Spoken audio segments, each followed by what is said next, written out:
This guy, Hasan Piker.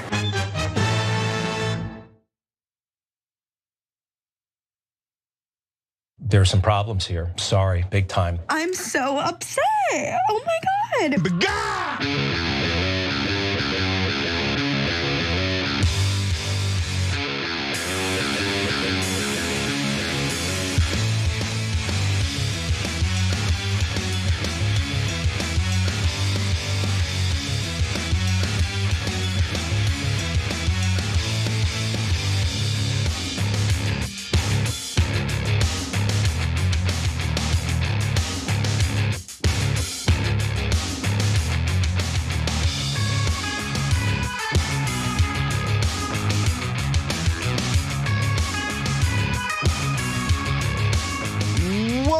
Turks, Cenk, Bassem Youssef on as a guest host today. Bassem, great to see you, brother. How you doing? Hi, Cenk. How are you? This is Bassem Youssef co-hosting today with Cenk. There we go. I'm good, brother. I'm good. All right, so a lot to get to. We do have a lot of news on the Iran war front. One is really positive piece of news. The other two are very negative pieces of news. We're going to give all three to you guys, and then. We've got a lot of discussion about Abdullah al-Said and the mainstream media, the establishment Democrats and the right wing all converging to attack him. We will defend him. And then there's discussions about Hasan Piker, the never-ending discussions about that. We'll tackle that in the second hour. Plus flock cameras. A lot of Americans are saying flock off. So will we see the end of those? So that's an interesting conversation as well. So a lot to get to. Let's get started with this first story. So in a move that is going to make peace a lot harder, Benjamin Netanyahu and the Israeli government has rejected Donald Trump's peace offer to Hamas, and Hamas had already accepted it, but Israel says no to peace. Now I'm going to break down what Trump said, what Netanyahu said, which is which is basically an open-handed slap. But Bassem, real quick up front, I know you must be shocked that Israel has rejected peace. Oh, of course, I'm shocked. I mean, I don't know why I would even give any kind of importance to these kind of statements or these kind of events. Like, oh, Trump is offering peace, and then Trump, I think it's all it's a game. It's a game. Nobody really believes that anymore. I think they're just buying time in order to strike again and to hit again. They did that with Iran many times. They go into a peace process and then they would bomb them. They would bomb Qatar, who are actually like the intermediates. Israel doesn't want peace. And today, actually, it's mentioned today, I guess, in the Jerusalem Post, I think they have a headlines where like, it doesn't matter that we have peace with our neighbors. They are just secretly planning to have war with us. And they're talking about Turkey, Jordan, and Egypt. So these people like it's I'm just like, I don't know, it's theatrics, and I don't know why we even like waste time on them. Yeah, well, that's actually a really interesting point that I want to discuss a little bit more in a second. Let me tell everybody what Trump said, because I thought that there was a 1% chance that it was encouraging. We'll see if that 1% was justified or not. And then what Netanyahu said in return. So Trump said today the Board of Peace reached a historic agreement for the complete disarmament of Hamas and all other armed groups in Gaza. The other armed groups are actually very relevant. We'll come back to that too. This is a monumental step toward lasting peace and security.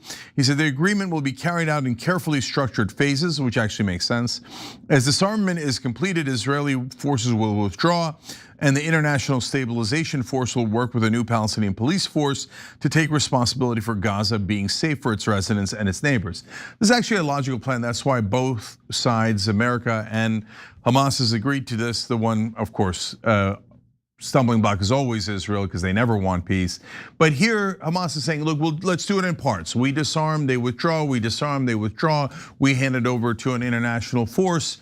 Makes perfect sense. Well, here comes, the Israelis to screw that up. NPR first says it's envisioned Israel's withdrawal from Gaza and Hamas's disarmament as part of a phased process, rather than requiring Hamas to fully disarm before Israeli forces began pulling back. And that makes sense. Part of the reason Trump mentioned those other armed groups is there's armed militias working on behalf of Israel inside Gaza.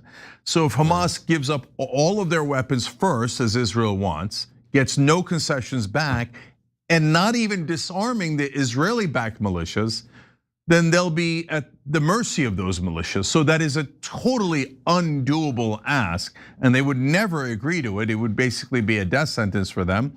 And then Israel would get to run Gaza completely and having done absolutely nothing in return. So that's unreasonable. That's why Benjamin Netanyahu doubled down on it. First, watch him speaking in Hebrew, whenever he wants to hide something. It's got the subtitles, and then for our audio audience, I'll read it as well. באשר לרצועת עזה, קודם כל אני רוצה להבהיר את הדבר העיקרי. כל עוד אני ראש ממשלה, לא תקום מדינה פלסטינית. לא בעזה ולא ביו"ש. לא פתחסטן ולא חמאסטן. ובאשר לדברים ספציפיים שעולים בחדשות לאחרונה, אני רוצה לדייק כאן. ישראל שוללת את מסמך 15 הנקודות. שמעתי שאומרים, לא אמרתם, אמרנו, אבל הנה אני אומר עוד פעם, ישראל שוללת את מספר 15 הנקודות. צה"ל לא יבצע נסיגה כלשהי עד פירוק החמאס מנשקו. וכשאני אומר פירוק החמאס מנשקו, זה אומר הנשק הכבד, הנשק הפחות כבד, והנשק הקל, כל הנשק, ואנחנו מדברים על פירוק אמיתי, לא פירוק פיקטיבי. That's basically saying to Trump, that's an open-handed slap, boy. What are you going to do about that? Are you going to sit there and bleed all day, or are you going to do something? Yeah, Bassem.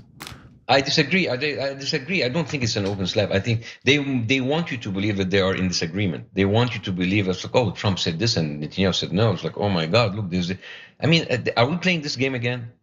Are we playing this game again? Do you remember guys like Joe Biden and everything? Oh, we're gonna withhold arms for Israel. We're gonna not send any more weapons. Like, oh, Joe Biden is anti-Semitic.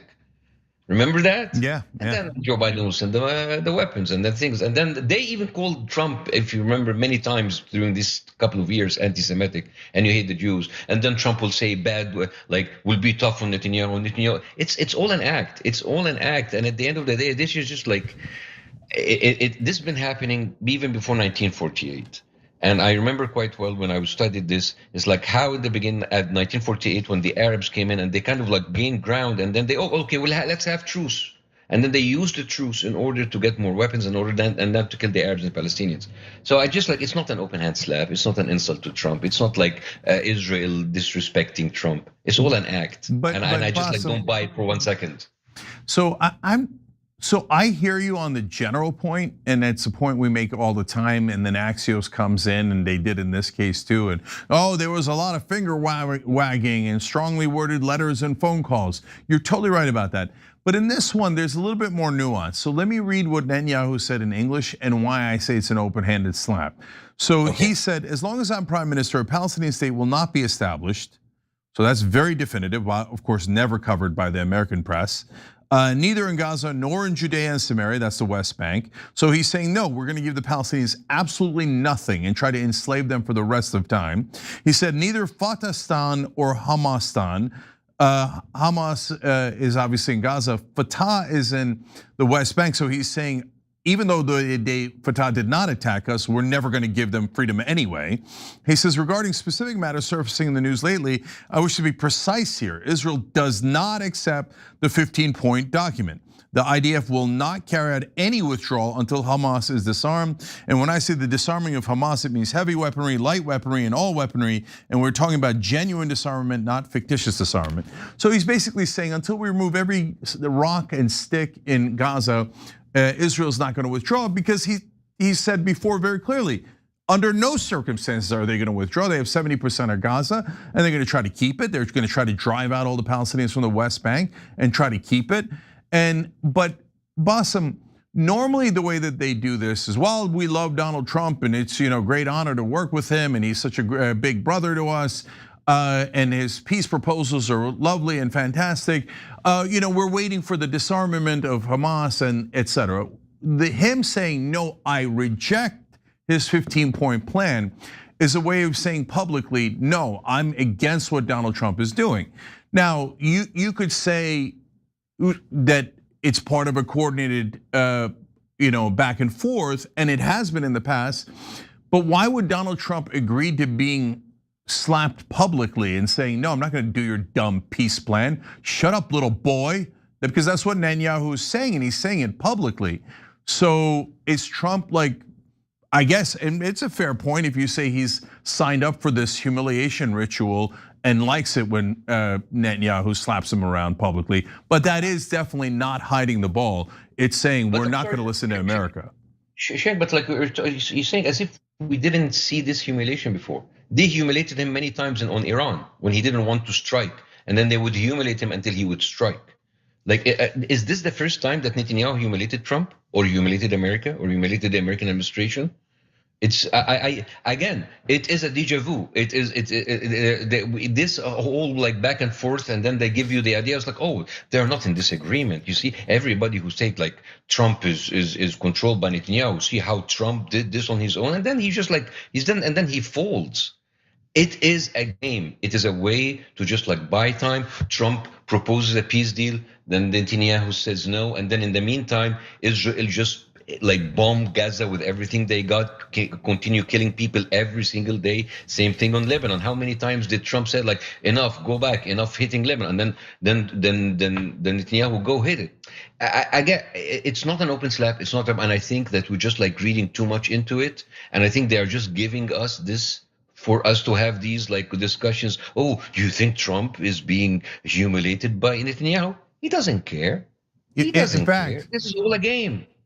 Now, let me back up Bassem's point, because as I mentioned earlier, usually Axios comes in and does a little bit of propaganda here, but sometimes it's accidentally revealing. So Barak Ravid wrote, a senior US official told me the White House is, quote, not bothered by Netanyahu's statement on the Gaza plan and sees it as part of the election season in Israel. Well, that seems to back up what Bassem's saying. He said, quote, we understand Bibi's political needs. We have no problem with it as long as he continues to do what we ask, especially regarding restraining attacks in Gaza, the US official said, except he hasn't done any of the things that you've asked. But that's interesting that the US government is saying, yeah, we don't mind the humiliation ritual. He tells us off publicly, and then we beg for forgiveness, and we go back to licking his boots. Then they have this piece of absurdity. Last week, Netanyahu spoke on the phone with President Trump's envoy Jared Kushner and promised to give the 15-point plan a chance. Come on, despite his skepticism and curb, excuse me, and curb attacks on Gaza, so the process of demilitarization of Gaza can begin, a US official said. Since then, Israel hasn't conducted attacks on Gaza and the IDF is gradually moving back to the yellow line. That's not true at all. At the same time, the US and the mediators are demanding that Hamas begins disarming. So the first half backs you up, Bassem. This is all a play, and Trump doesn't mind being slapped around. He's kind of, I don't know if he's into it politically or also sexually. I don't know. Okay, but that's, I don't care. But the second half says, who's Barak Ravid anyway? Barak Ravid is a former IDF intelligence agent. Exactly. So we're taking our sources, we're taking our stuff from there. They are making the news. They're telling us what the news should be. They show us what we think about the news. It's a closed system. Like you're quoting Axios, which is basically an Israeli psyop in itself. So we're listening to Trump. We're saying to Netanyahu. We're taking. What does that mean through their sources? Yeah, like we were really falling into the trap. I don't know. No, we're not falling into any trap. It's a good conversation. One last quote. No, I'm not talking about you. I'm talking about like the public. You know. Yeah, no, I'm with you. Yeah. Well, they're not falling into the trap either anymore. Only mainstream media is. But all right, last one's from Netanyahu's office. They say right now we're talking with the Americans about this issue. They have ideas, some of which are acceptable to us and some of which are unacceptable. And we know how to stand firm against these things. We have proven this in the past and we're proving it today as well. Furthermore, the IDF will continue to thwart threats against our forces and our citizens. So basically he's saying, oh, the Americans have some ideas that are unacceptable, so we rejected them. Bassem, to a point where we have 100% agreement, what is this? So, okay, you don't agree with us and you're not gonna do anything we want, including the peace deal. So isn't there the super simple solution? We cut off all your funding until you find a way to accept it. Oh my God, I didn't know that you're very good at stand-up comedy. That is, how dare we cut the aid to our masters? Oh, come on. It's a freaking swamp, man. I say this on stage. So like I didn't believe that so many people left the Middle East to come to America, live the American dream, just to find out that they're still controlled by a country in the Middle East. It's crazy, man. I mean, I just did a video a couple of days ago. It's like I make it make sense. We are supposedly the superpower of the world, and every single candidate go on stages. So like I stand with Israel. I support Israel. Well, go and run for office in Israel. Yeah, it's a broken system, and I don't know. Like I don't know what to make of this. I don't even know if we should even take any of these news seriously or even discuss them seriously, because it doesn't make any sense anymore. It doesn't matter anymore. So then I gotta ask you about what you think's actually gonna happen in the future in America, right? First of all, of course you're right. I mean, imagine if there was any candidate, let alone hundreds of candidates, who are like obsessed with Turkey. And they're like, we gotta make Turkey the best country, the regional superpower. And Turkey comes to me in my dreams. You'd be like, yeah. What? Are you insane? Why does Turkey come to you in your dreams? What a bizarre thing, right? Oh, and they happen to be coincidentally totally financed to the tune of hundreds of millions of dollars by the Turkish lobby. And the media is like, I can't connect the dots, right? So that's what's happening here. So we know, to your overall point, and one I agree with enthusiastically, we know that our politicians are corrupt and they work for Israel. 94% of them get money from Israel. They vote with Israel.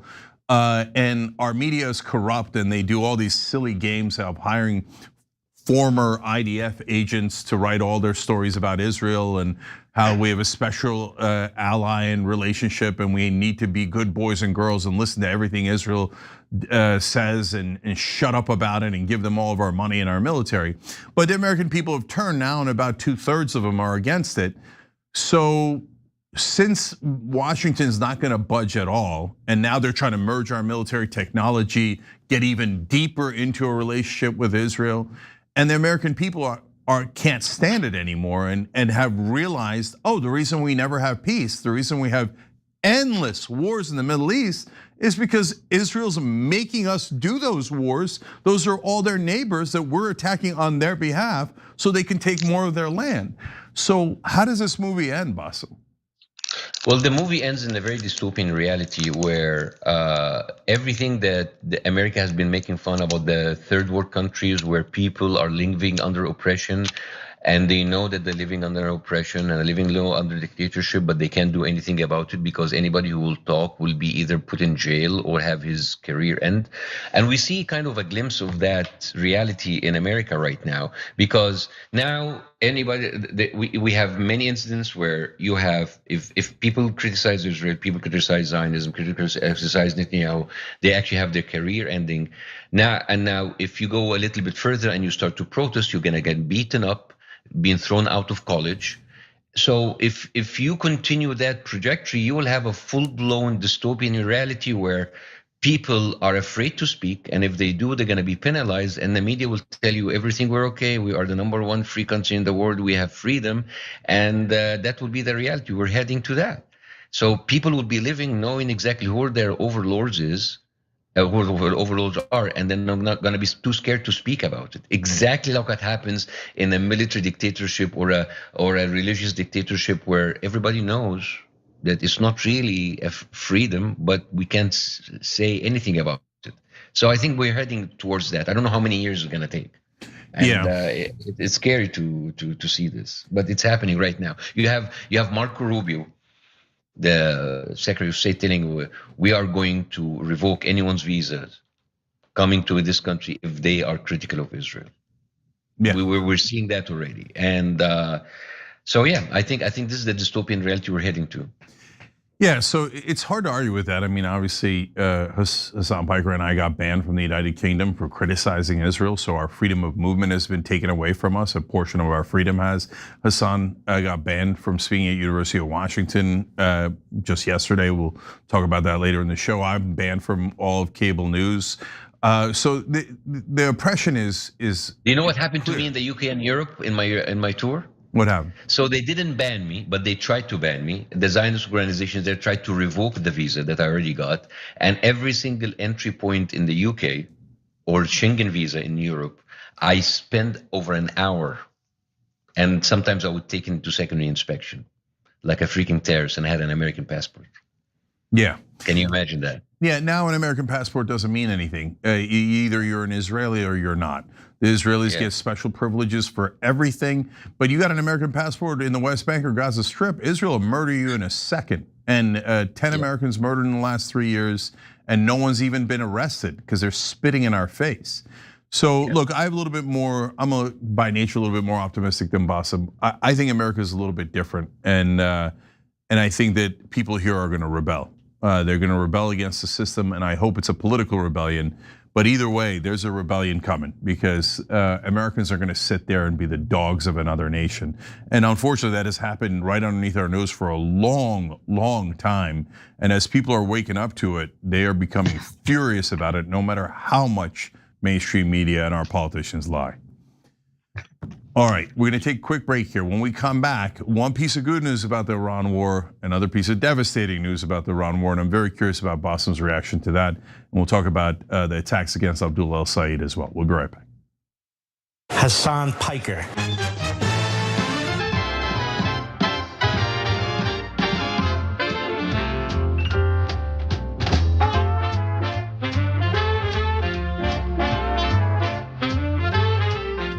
All right, so I'm gonna read these blind. Let's go to YouTube members during the break here. Kevin Shea says, little birdie told me we're running low on interceptors, LOL. Yes, that's why we're not going full bore at this point, but Israel keeps saying, shut up, who cares? We don't care if your troops die. Go back into the war, okay? So that's the next story. Disrupt Daily says, just finished watching Cenk on Piers. They straight up ganged up on him with lies and propaganda. Shake my head. Hey, I like some of those guys. It's okay. It was 4 against 1 today, but that's called Tuesday for me. No problem. RB Net Engineer, which I now know is not Robot Engineer, says, I wonder how many Americans actually know that billions in military aid we give to Israel is actually going to US defense contractors to build the weapons. Yeah, no, we give it to Israel. Israel gives defense contractors, they take the money. So it comes out of our pocket. But yes, both the Israeli lobby and the defense contractor lobby love that corruption. They live off that corruption, and they both push aggressively for that money to be wasted, given to a fascist government. Seer J, likely C, writes in, it's not a Monday unless Trump says to the market bros, we're close to peace. Totally right. Wang Jun says, and once again, pro-war Senator Lindsey Graham was unavailable for comment. Way to stay professional, Lindsey. That's funny. Pete says, I'm sure Lindsey doesn't think it's funny, but anyways, Pete says, deflock America. Theater Goddess says, considering Israel considers pebbles thrown by children weapons of mass destruction, Netanyahu saying all weapons means nothing will ever be good enough. Of course, that's the whole point. So Israel's never going to leave Gaza unless they're made to. We'll be back.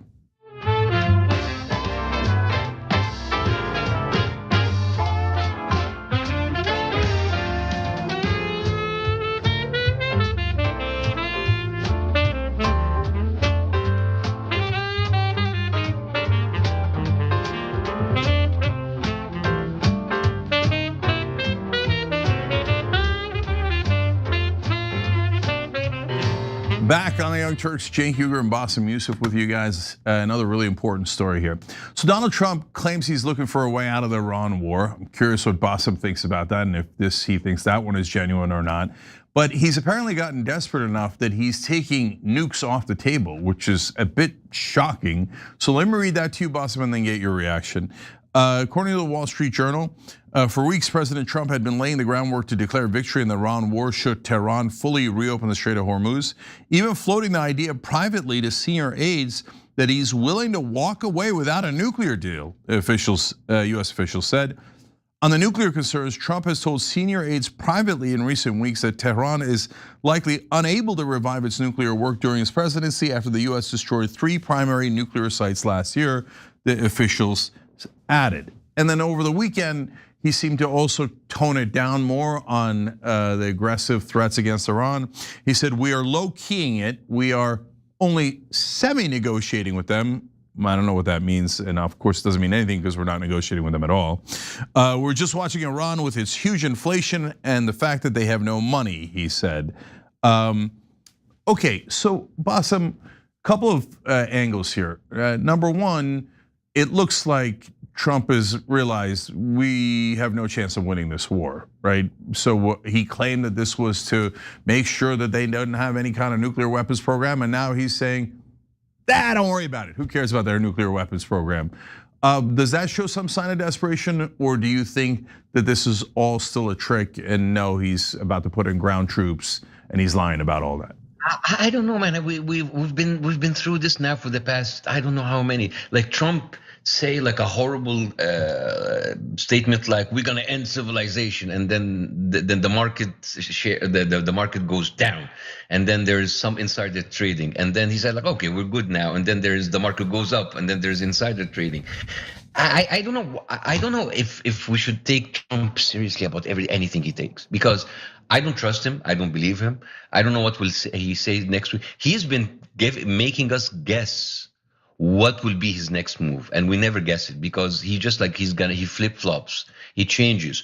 I don't know if he's in this war for his personal gain, so him and Kushner can just like buy and sell shares on the stock market that goes up and down. Now he's offering like early access to his truth media socials for $100,000 in order to get an insider information. So I don't know, man. I really don't know. I don't know if he's gonna say this and then by tonight he's gonna bomb Iran with everything he's got.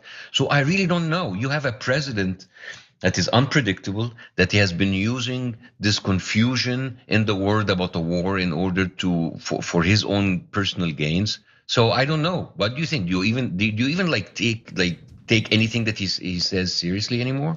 Yeah, my sense of it, Bassem, is nuanced and complicated, because so if he's saying to the Wall Street Journal publicly, in essence, through the leaks, right, that, hey, maybe we take nukes off the table. He said that was the reason we're going in. That's a giant concession. That's Trump, whether it's to the markets or anyone else, basically the Trump team saying, we got to get out of there. And we're gonna even take our #1 objective off the table, just get back to the status quo before the war where the Strait of Hormuz is open, and let's get the hell out of there, right? So you don't say that unless either it's a giant trick and you're about to bomb again, which is entirely possible, or you really are worried about getting the hell out of there. And in fact, now Alexander Ward from the Wall Street Journal reporting, a White House official insisted that the US completed all of its military objectives against Iran. Now that's absurd, that's not true at all, but I'll take it if they declared that and then said, okay, we've got to deal with Iran and we're not ending their nuclear program, we're just leaving. I don't care, they never had a nuclear weapons program. But then a second problem comes up though, just as Trump is conceding on these, Iran puts out a whole new set of demands, and they want to A, permanently end the war, B, lift the naval blockade, C, withdraw all forces, and then cease any military action against Iranian proxies, fully compensate Iran for war damages, lift all sanctions, and release all Iranian frozen funds. Now, if that's true, that's gonna make it much harder to get to a deal. Number one, Israel's never gonna withdraw from Lebanon or Gaza, so that there goes that. We'd have to cut them out of the deal. Of course, we should cut them out of the deal. We'll never get a deal with those warmongers. If we need permission from them, that's impossible, right? But they're saying, hey, compensate us for all the places you bombed. America's very unlikely to do that. Leave the region entirely, that'd be great for America, but we're less likely to do that. So now it looks like Iran doesn't necessarily want to end the war. How devastating is that? Well, I mean, maybe Trump doesn't want the Strait of Hormuz open. Maybe this is all by design in order to destroy the Middle East and make Iran and Saudi Arabia and the other Arab countries just fight each other. I mean, look at the Nord Stream that was destroyed between Russia and Europe. That led to America supplying Europe with 5 times with an oil that's 5 times more expensive than the cheap Russian oil and gas. Remember that? And now maybe they don't care. Maybe they just want to have this bit of the war just like destroy each other, and then America will be the supplier of oil to the world. I don't know. I think all of these tricks that Trump is playing Maybe he's just like doing it with a different logic than ours. Maybe he doesn't care about the war ends or not. Maybe he doesn't care about the Strait of Hormuz open or not. Because for him, oil, like he can be the supplier of oil instead of Saudi Arabia. Maybe he doesn't really care about Saudi Arabia. Maybe he doesn't care about UAE. Maybe him and Israel just want them to just destroy each other, like them and Iran, like the same way that Russia and Ukraine is doing. So maybe this is much more evil than we think. And I know that this is not politically sane or anything, but we've seen the signs on the wall, right? Yeah. No, I actually think that your theory is a very good one, but I think that it's mainly about Israel. And so I'll get to my nuanced theory in a second about Trump. But when it comes to Israel, yeah, they want us to use their new Leviathan field, which is, and they've said it. They're like, oh, and to your point, it's not just that they want Iran's oil and gas facilities to be destroyed. Israel's very happy if the Gulf countries, Saudi Arabia, UAE, Kuwait, et cetera, their fields are also destroyed, because Netanyahu has said now you'll have to use Leviathan. Plus, there's a gas field off of Lebanese waters that Israel is now laying claim to, because they are saying southern Lebanon is now part of Israel. We've already annexed it basically. And they're looking forward to a pipeline that goes through Israel and would circumvent the Strait of Hormuz. So Israel has plenty of reasons to not only try to get us to destroy Iran, but to destroy our allies in the Gulf at the same time. So this war is perfect for them. That's why they don't want peace at all. They're like, destroy everyone in the Middle East but us, and spend all of your defensive missiles on us. But for our purposes, no, we're beginning to have issues with our petroleum oil reserve.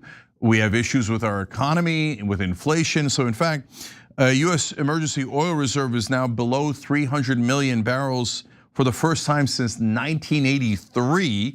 Before the US and Israel launched their attacks on Iran on February 28th, the reserve held approximately 415 million barrels. So we're way down now.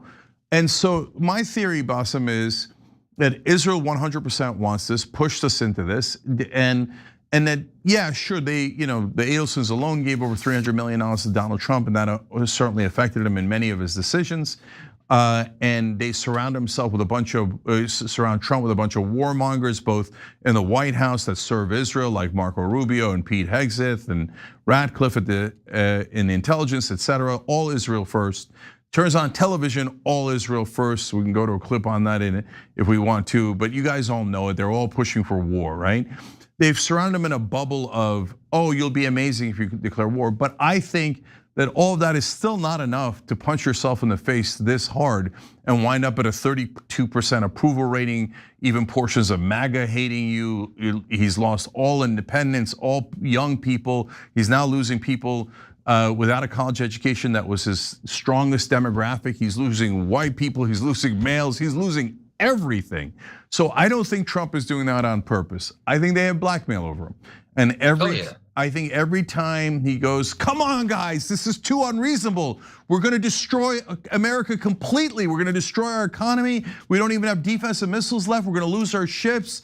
You gotta let me out of this headlock. And Netanyahu goes, shut up, servant boy. You want us to release the tapes? And he goes right back to doing whatever they demand. What do you think of that? But other than the blackmail, I mean, America has a history of screwing up its allies. I mean, wasn't it Henry Kissinger that said it would be dangerous to be America's enemy, but to be America's friend is deadly or fatal? And I think he said that in a call with Buckley. It's about like how America kind of gave up on its allies in Vietnam. It is, and I think America doesn't really care about its allies, whether it's the Middle East or otherwise. And I think the whole idea about like them being like I think that Trump has no problem. Forget about Israel, forget about them being servants for Israelis and blackmail. But I think America just goes out after its own interests, and they don't really care about any of its allies. And actually, I think they get screwed over and over many times. We've seen America screwing Europe many times, and why would they do that to their allies in the Middle East? Yeah, so Bassem, that has a huge asterisk, right? So the idea that America would care about its Arab allies is hilarious. Of course they don't care, but they don't care about the European allies. Trump is constantly attacking Canada and Greenland and Mexico. But there is one ally that is above the law and above everything, right? How dare you call them an ally? They are our masters. I mean, look, guys, if you think what Bassem is saying is over the top or crazy, okay, why do we only listen to one so-called ally? We betray every other ally with no compunction at all. But when it comes to Israel, we do every single thing we're ordered, even at great cost to our country. That's mental. And here, last thing here, Bassem. Let me show the audience and you a clip of what is going on in television. Because if you're watching online news, you might not realize how crazed cable news is and how they're constantly saying, war, war for Israel, of course. And they all bow, so watch this. The demands that they made yesterday, none of which we're going to adhere to leave the region, to pay reparations for the war. None of this stuff is going to happen. The Israelis want to defeat the regime. They want to defeat the enemy because they know that's the only way. We've chosen not to hit key targets that would likely cripple not just the Iranian economy generally, but create a dire circumstance for the regime itself. And that includes most notably Karg Island, as I've been talking about. 85 to 90% of all of Iran's oil transport through Karg Island. It is a wide open target. President Trump has all the options in his hands. He can take big military action anytime he wants to shut these guys down. He can do it over a period of days. He can do it in less time than that. He has huge options. He's very much aware of all of that. And we'll see what takes place. I do believe in my own mind that the only way that Iran will meet our demands is we have to force them. Bassem, huge coincidence, right? That everybody on TV supports Israel's war, and everyone in Congress who got paid by Israel also supports Israel's war, and all of our presidents who all have their #1 lifetime donor as the Israeli lobby also support Israel's war. I'm told by mainstream media that that's a giant coincidence. Oh yeah, absolutely. I mean, they don't seem to be pushed or paid or I mean, it is just like comical, and it reminds me with the kind of propaganda that I used to see in the Middle East. But they just like have better production value, better lights, and better suits. I have to say, much more expensive suits. But otherwise, it's the same thing.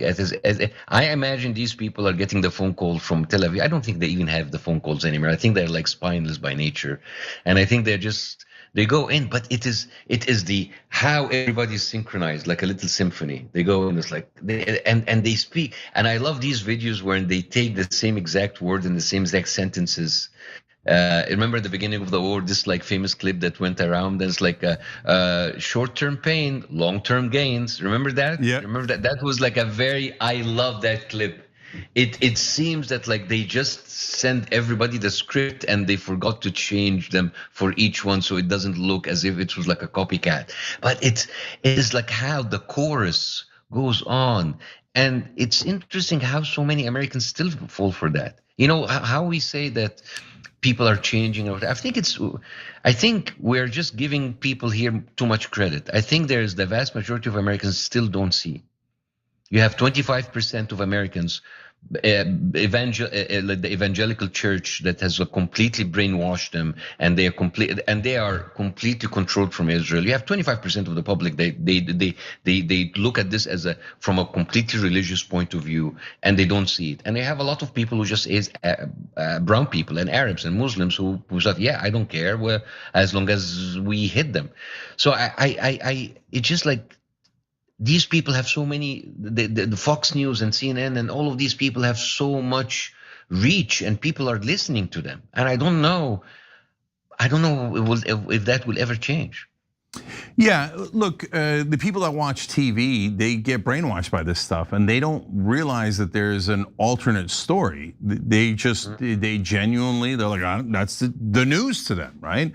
And the news is that Israel is great, all the Arabs and Muslims need to be killed, and Israel needs to take their land, and we need to do it for them. We need to, use our entire military and all of our money and our budget, and if we don't, we're all anti-Semites. And so, and if that's what you hear at church and that's what you hear on cable news, and you never heard anything else, you might believe that. But the more people are hearing other factors, the more that they're beginning to open their eyes, and the more they're beginning to realize that these guys on television have been actively trying to deceive them on behalf of a foreign nation, and the anger and the rebellion builds. So, yeah. All right, we got to take a quick break here. When we come back, they unleashed the hounds on Abdul al-Said. We'll show it to you and then we'll push back when we return.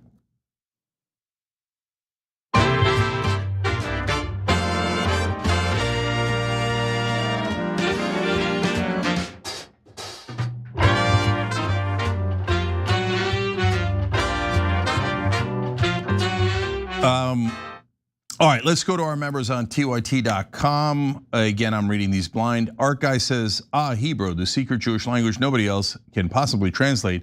Perfect for telling people how you really feel about stuff. It is funny, it's the modern day, and he doesn't have to hide it in Hebrew. He could say it in English to an American cable news anchor. I plan to destroy all of the Palestinians and take all of their land. This is for greater Israel, and I'm going to genocide them. And the cable news anchor would come back and report, Israel's acting in self-defense and they are the victim and you owe them, right? So I don't know why he bothers with that charade of saying all the truthful things in Hebrew, but doesn't he already know that American media is his servants that work for him completely? So that's why it's a hilarious little thing that they do. You're right. Music Matter says, quote, if elected, Kamala will start World War III. That is what MAGA said to scare people into voting for Trump. Fear tactic politics will be the end of our society. We've been hearing this messaging since the Nixon era, and our country has been sliding downward ever since. And by the way, I challenged Stephen Miller, who's literally the person who said that, and he said, we're not gonna do it. I said, you're gonna go into Iran and you're gonna start a disastrous war in Iran if you win. He said, we would never. And then he did exactly that, because this is predictable, guys. Both Biden and Trump work for Israel. Not complicated at all. Okay, Eclectic writes in, we're honestly getting to the point where the fallout from whatever compromise Israel has on Trump would do less damage to his approval rating than this war is doing. Yeah, but he doesn't view it that way. And I am out of time. We'll be right back.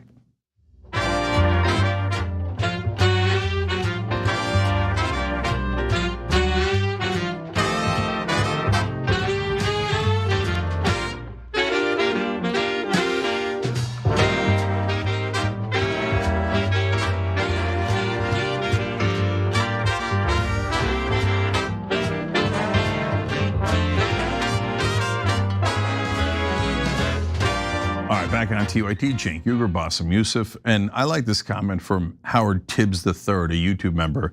So happy to be part of TYT. I feel my sanity slowly returning. Okay, happy to have you, brother.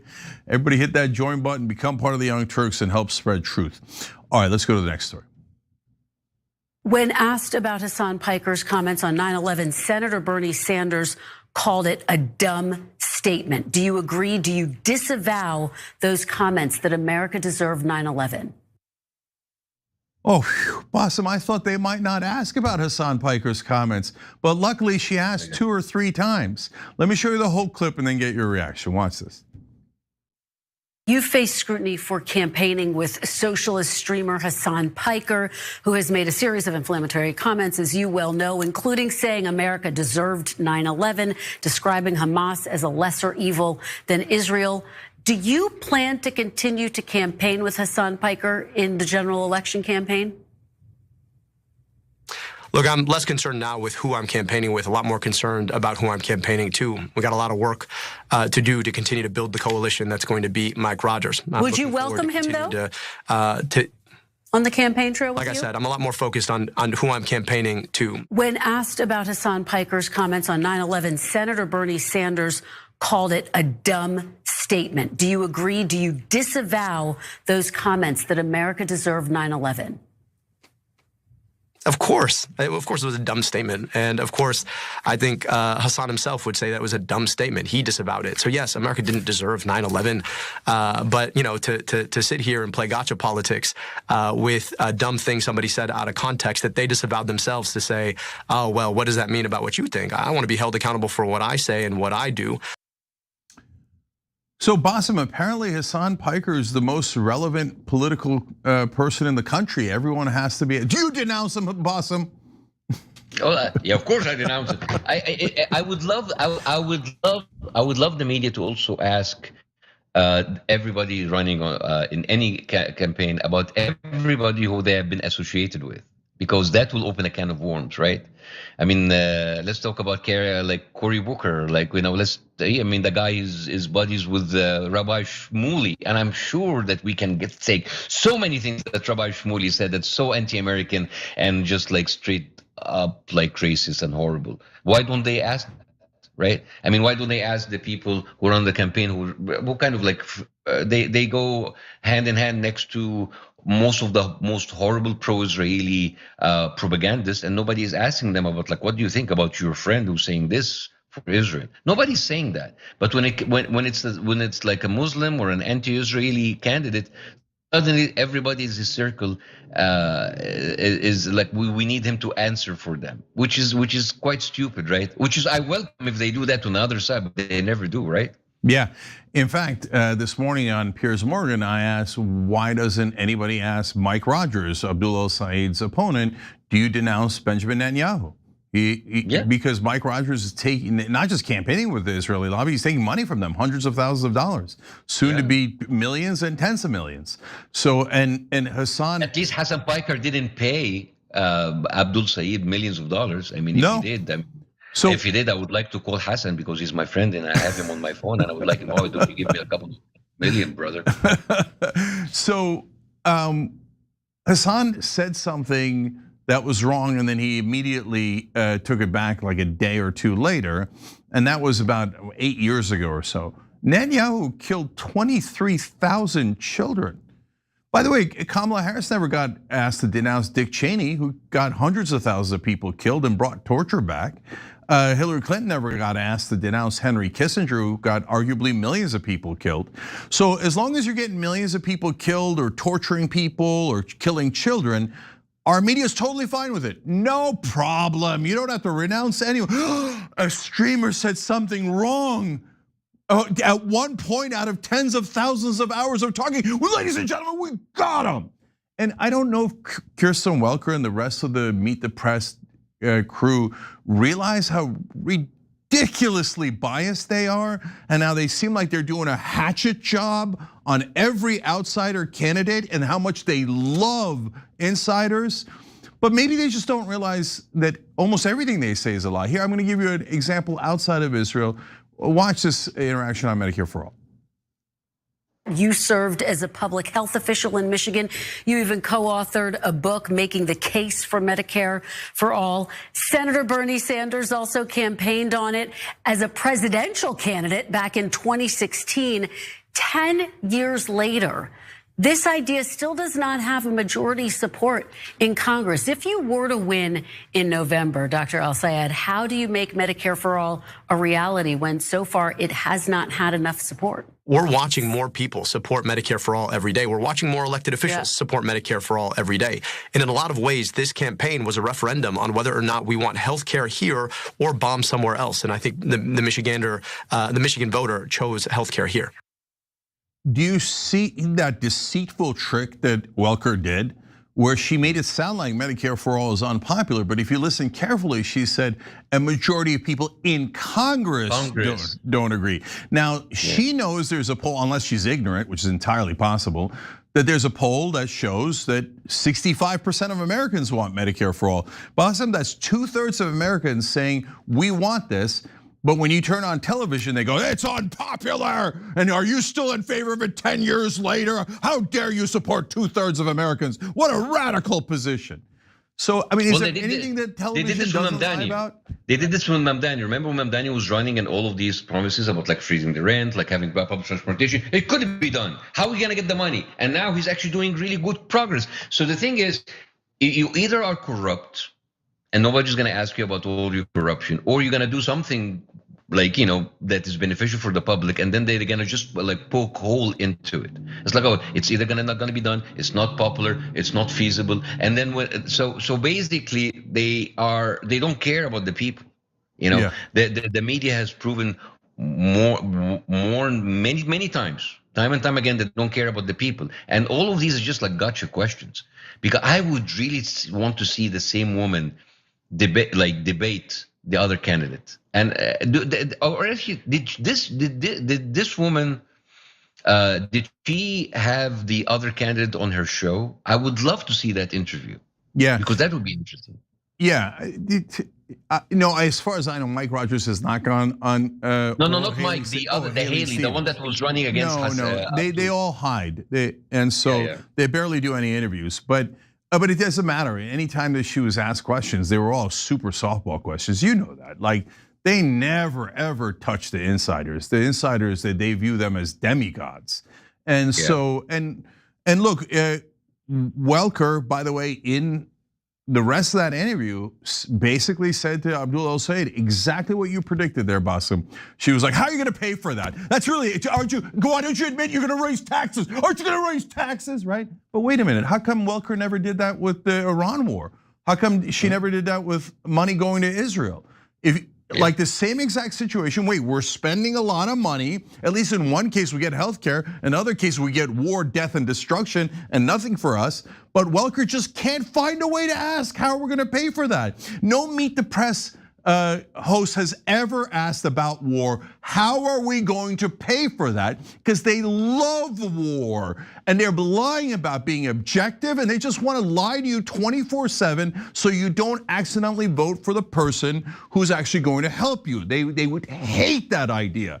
If you vote for a person who's actually means it and has popular positions, Kirsten Welker and the rest of the cable news anchors and the network anchors would be so upset that you didn't vote for the corrupt insiders that they love and adore and never ask tough questions to. But it's not just the press that's against Abdul. Of course, establishment Democrats are, and Trump is. So now we go to the establishment Democrats, of course, represented by Hillary Clinton. Watch this. I know Haley, she was a terrific member of Congress. She was a really effective member of Obama's auto recovery task force. She's a doer. She's a doer, but she's not a modern politician. I mean, she is not somebody who has mastered the art of video and performance online. So that's a healthy dose of copium. This reminds me of like, those people on TikTok, they don't know anything about politics. They don't know about Palestine. Mamdani won because he has a good social media team. Abdul, it's kind of like a backhanded compliment. It's like, yeah, Abdul is good, but because he's got just like good cameras around him. And beyond that, it's saying, no, her pro-Israel positions are wonderful, and her pro-war positions and all of her pro-Israel, everything is wonderful. She just was not a good communicator. She would have won with those positions if it wasn't for the fact that, then why did the Israeli donors pick such an idiot to run for them? Because they wanted empty vessel, someone who's a moron and will take orders and not question the orders. But now all of a sudden that's framed as, golly gee, we accidentally picked an empty vessel. But Hillary's not done yet. One more. That we haven't yet seen enough of is that when the progressives, the left, whatever we want to call, candidates on that side of the Democratic Party, when they lose, they often don't support the candidate that has been nominated. There was a lot of reluctance to support Kamala Harris. There was a lot of reluctance to support me when I got the nomination. So it can't be a one-way street. If we're going to have a fair election, as there was in Michigan, and somebody comes out ahead, a little bit ahead, but needs to get a huge percentage of the voters that voted for Haley, they're going to have to be willing to, get into a conversation that brings those people over. So Hillary Clinton's a giant liar. I'm going to prove that to you in a second, and then I want to get Bassem's reaction to this latest talking point. But let me show you first. 15% of Clinton voters threw their support behind John McCain in 2008. Oh, that's interesting. So a lot more Bernie voters voted against Hillary, right? Oh no, while 8 years later, only 6% of Bernie Sanders supporters ended up voting for Donald Trump. So in reality, Hillary Clinton's establishment Democratic voters were much more bitter and refused to vote for Barack Obama at a much higher rate. And here they are again, Bassem. Oh, our side didn't win, the pro-Israel side didn't win. Well, we're gonna take our ball and go home. But are you? Because I don't think they represent any real voters. She's only talking about the corrupt Democratic politicians who work for corporate PACs and AIPAC. Were there really any Haley Stevens voters who were like, well, you know what, Abdul's just not corrupt enough. If he took more money from AIPAC, I would have voted for him. Is that a thing? Oh man, this is just a $70 million that AIPAC spent talking. That this is ridiculous. The fact that they want us to tell us, oh my God, you see that Abdul that just won, your guy. Now he's just gonna cost the Democratic Party the seat in Michigan. It's just like, oh, this is gonna be your punishment for voting for someone else. This is like the fear tactic, the same way that they say, like, oh, if Mamdani wins, every billionaire will leave New York. Well, they're still staying there. Nobody left. Same thing.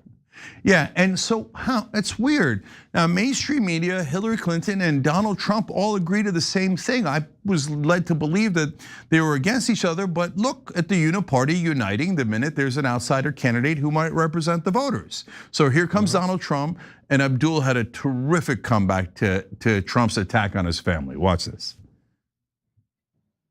Last night, he posted on social media a photograph of him and First Lady Melania Trump in formal attire, next to a photograph of you and your wife. You appear to be in a restaurant booth or something. Your wife is a psychiatrist. She's wearing a hijab. The caption was "Two very different Americas." What was your response when you saw that? Yeah, he's right. One in which your overlords are two people who don't like each other but joint in the interest of making billions of dollars off of you, or two people who genuinely love each other, enjoyed some pancakes together, want to come together to build the kind of America where they can raise a family and know that that family is going to have the good things. So yes, you got two different visions of America. Donald Trump's vision is the one you're living in right now. Can you afford your gas? Can you afford your groceries?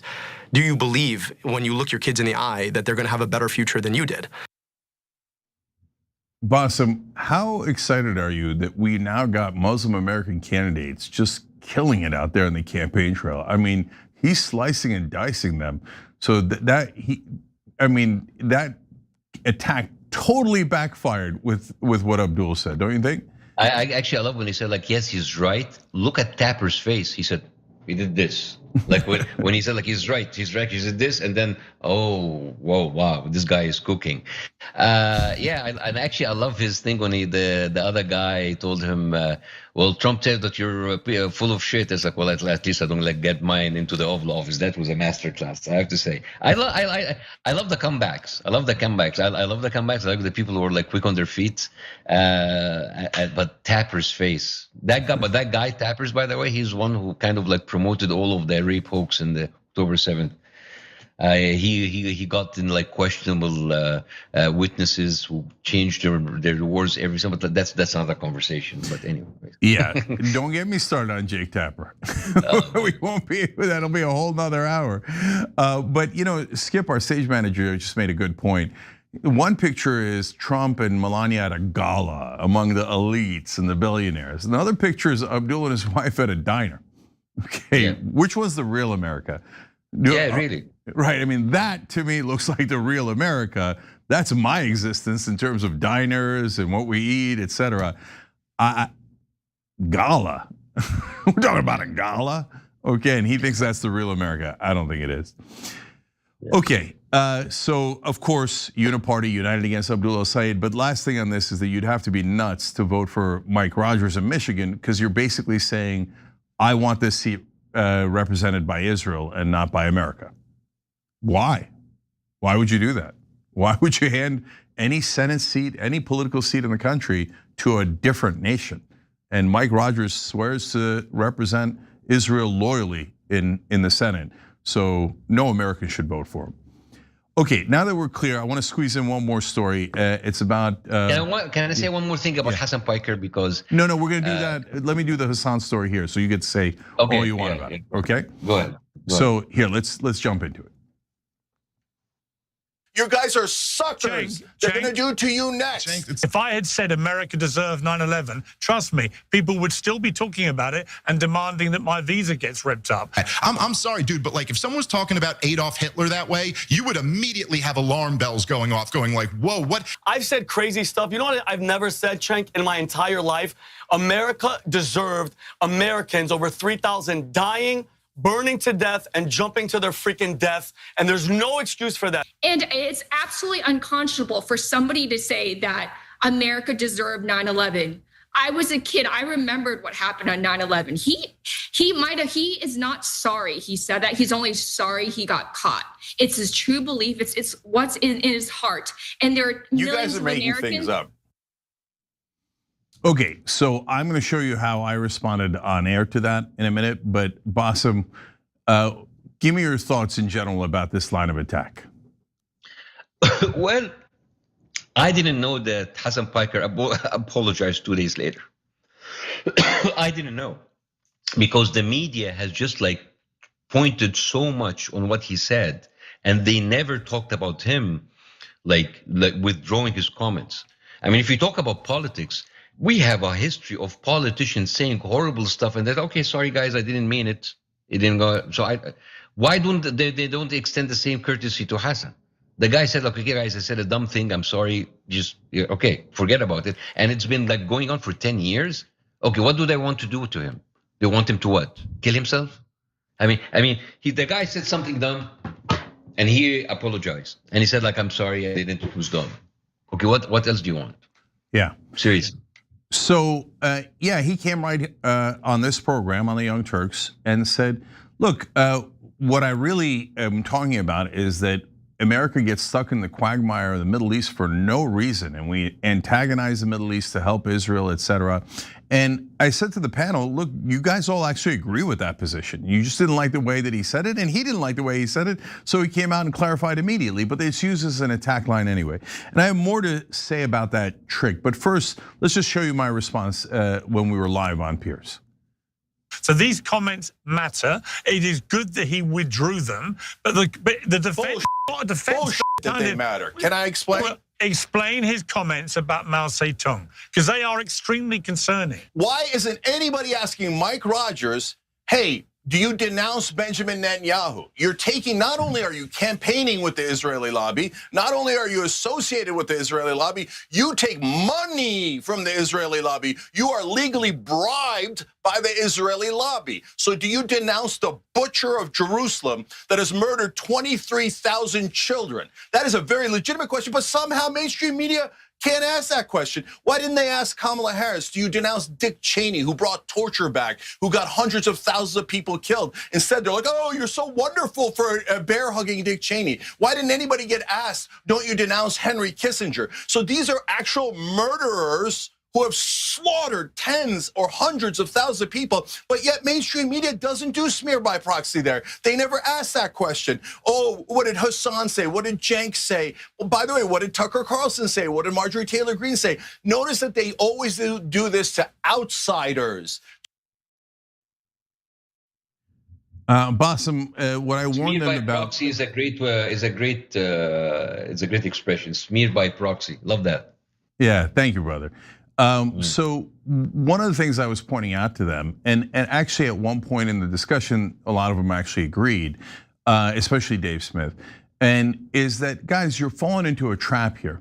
So they're gonna find something wrong that Dave Smith said, that Vinny Oshana said, that Lindy Lee said, those are the other people on the panel, and then Bassem said, and I said, and Tucker said, and Tom Massey said. Now, they ignore the things that the warmongers do, the people that they get killed, but they focus on one thing we might have said or otherwise. And do you think, like, so both in terms of the right-wing outsiders who are trying to cancel Hasan along with mainstream media, and some of our guys on the left trying to cancel Tucker Carlson and Marjorie Taylor Greene for other comments they've made, are making a mistake by dividing the anti-war movement. Yeah, well, the thing is, they're focusing on these little things in order to they kind of distract people on what's important. You know, as you said, like you're talking about actual murders and nobody is talking about like why don't they the smear by proxy, what you said, but they're focusing on a streamer. Seriously? I mean, yes, he's an influential streamer. He has weight and everything, but that's why I don't like. How can we take any of these people seriously? Yeah, and by the way, if we're criticizing people in media for their associations, I mean, they all go and talk to Jake Tapper, and Jake Tapper seems to be totally in favor of Israel's genocide. So how come that's never discussed, right? Exactly. Right? The only thing that's ever discussed is if you disagree with Israel, we will dig into your life, try to find something that you said at any point, doesn't matter if you're 13 years old, and it doesn't matter if you're on the left or the right, and try to destroy you. And that's how our media works, and that's what they're trying to do to Hasan right now. And his speech at University of Washington just got canceled, and they say, oh, he has a history of saying naughty things. Okay, get the hell out of here, man. They're trying to take our freedom of speech away just to make sure that the establishment wins. All right, Bassem, you're awesome for joining us today. We appreciate Thank you so much for having me, guys. I appreciate you. Thank you so much. And everybody check out Bassem. He tours all the time, and make sure you're checking out one of his live shows and checking him out on social media. Bassem Youssef, everybody. Thank you. Bye. Bye. All right, guys, we're gonna take a quick break here. When we come back, we've got more on AIPAC. They have found a new way to support candidates secretly because they realize now that they're toxic, but we're gonna reveal their secrets when we return.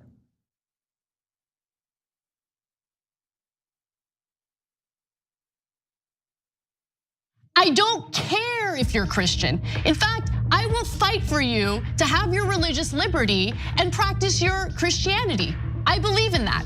I don't believe in Christianity, which means that you do not get to dictate the way I live my life based on your religion. I don't care what the Bible says. You have every right in the world. All those women who identify with your religion have every right in the world to not get an abortion, to not take birth control, but they do not have the right to dictate my life and what I decide to do with my body. I don't care about your goddamn religion. I'm so tired of having nonstop conversations about what the Bible says. You live your life in the way that you interpret the Bible. Again, I don't care, but you don't get to take the Bible and tell me, well, the Bible says this in this chapter, in this verse. I don't care. I don't care, I don't believe in it, and I have the right, based on our Constitution, to not believe in it. No part of Gaza has been left unscathed. Ain't a whole lot left. I don't know why they need any more bombs. Let us be clear. The United States provided $18 billion in military aid to Israel. Netanyahu, indiscriminate bombardment, have killed more than 50,000 civilians, 60% of whom are women, children, paramedics, and journalists. All of this is against basic human decency. You don't starve children with absolutely no humanitarian aid getting into Gaza. It is a war crime. It is illegal for the United States government to provide Israel with more offensive weapons. History will not forgive us.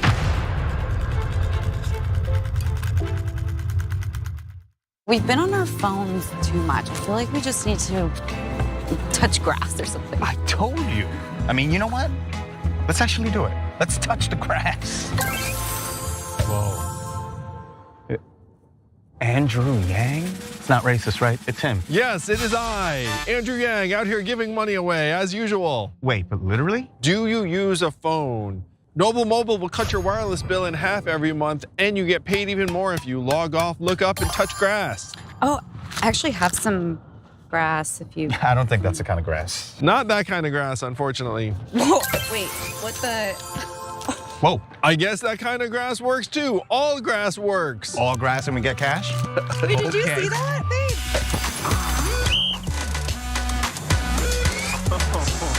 Noble, make it rain, girl, make it rain, make it. That didn't rain so good, but now it's raining good. Corruption, injustice, the system is rigged against you. Every day we're blasted by a flurry of terrible news from every angle, which can make it challenging to stay positive and know how to fight back. The Damage Report is your solution. I'm Johnny DeRola, and my daily morning show cuts through the noise and exposes the real damage being done to our country, the world, and how we can fight back against it. Corporate greed crushing workers? We'll name names. Politicians selling you out for their corporate overlords? We've got the receipts. Climate disaster, economic collapse, the rise of fascism. No spin, no establishment talking points, just the truth that you need to survive and resist. But it's not all doom and gloom. We'd love to have you join the Dragon Squad, our community of positive-minded activists who turn the day's news into positive action. With new episodes every weekday, listen to The Damage Report to get honest news, unflinching commentary, and daring coverage you won't find anywhere else. Listen to The Damage Report on Spotify, Apple Podcasts, or wherever you get your podcasts, because understanding the damage is the first step to fixing it.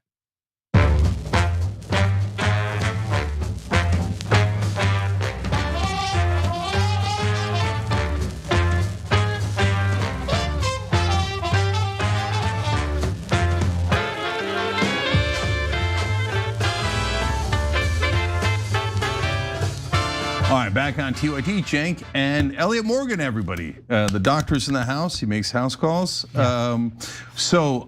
We first, before we do anything else, these fun handles just joined us. There are human beings behind those handles. One is I smoke and I know things. Okay, love that one. The second one might be even better, Mexican domination. Okay, that sounds a little. And Patrick Hovey, 5867. You guys are amazing. We love that you guys joined us. We're not the Young Turks, you're the Young Turks. That idea of being against the establishment, caring deeply about the truth and sticking up for the average American, that's what makes you a Young Turk, and we love that. So if you can, hit the join button below or tyt.com/join. Okay, so now let's move to our next story.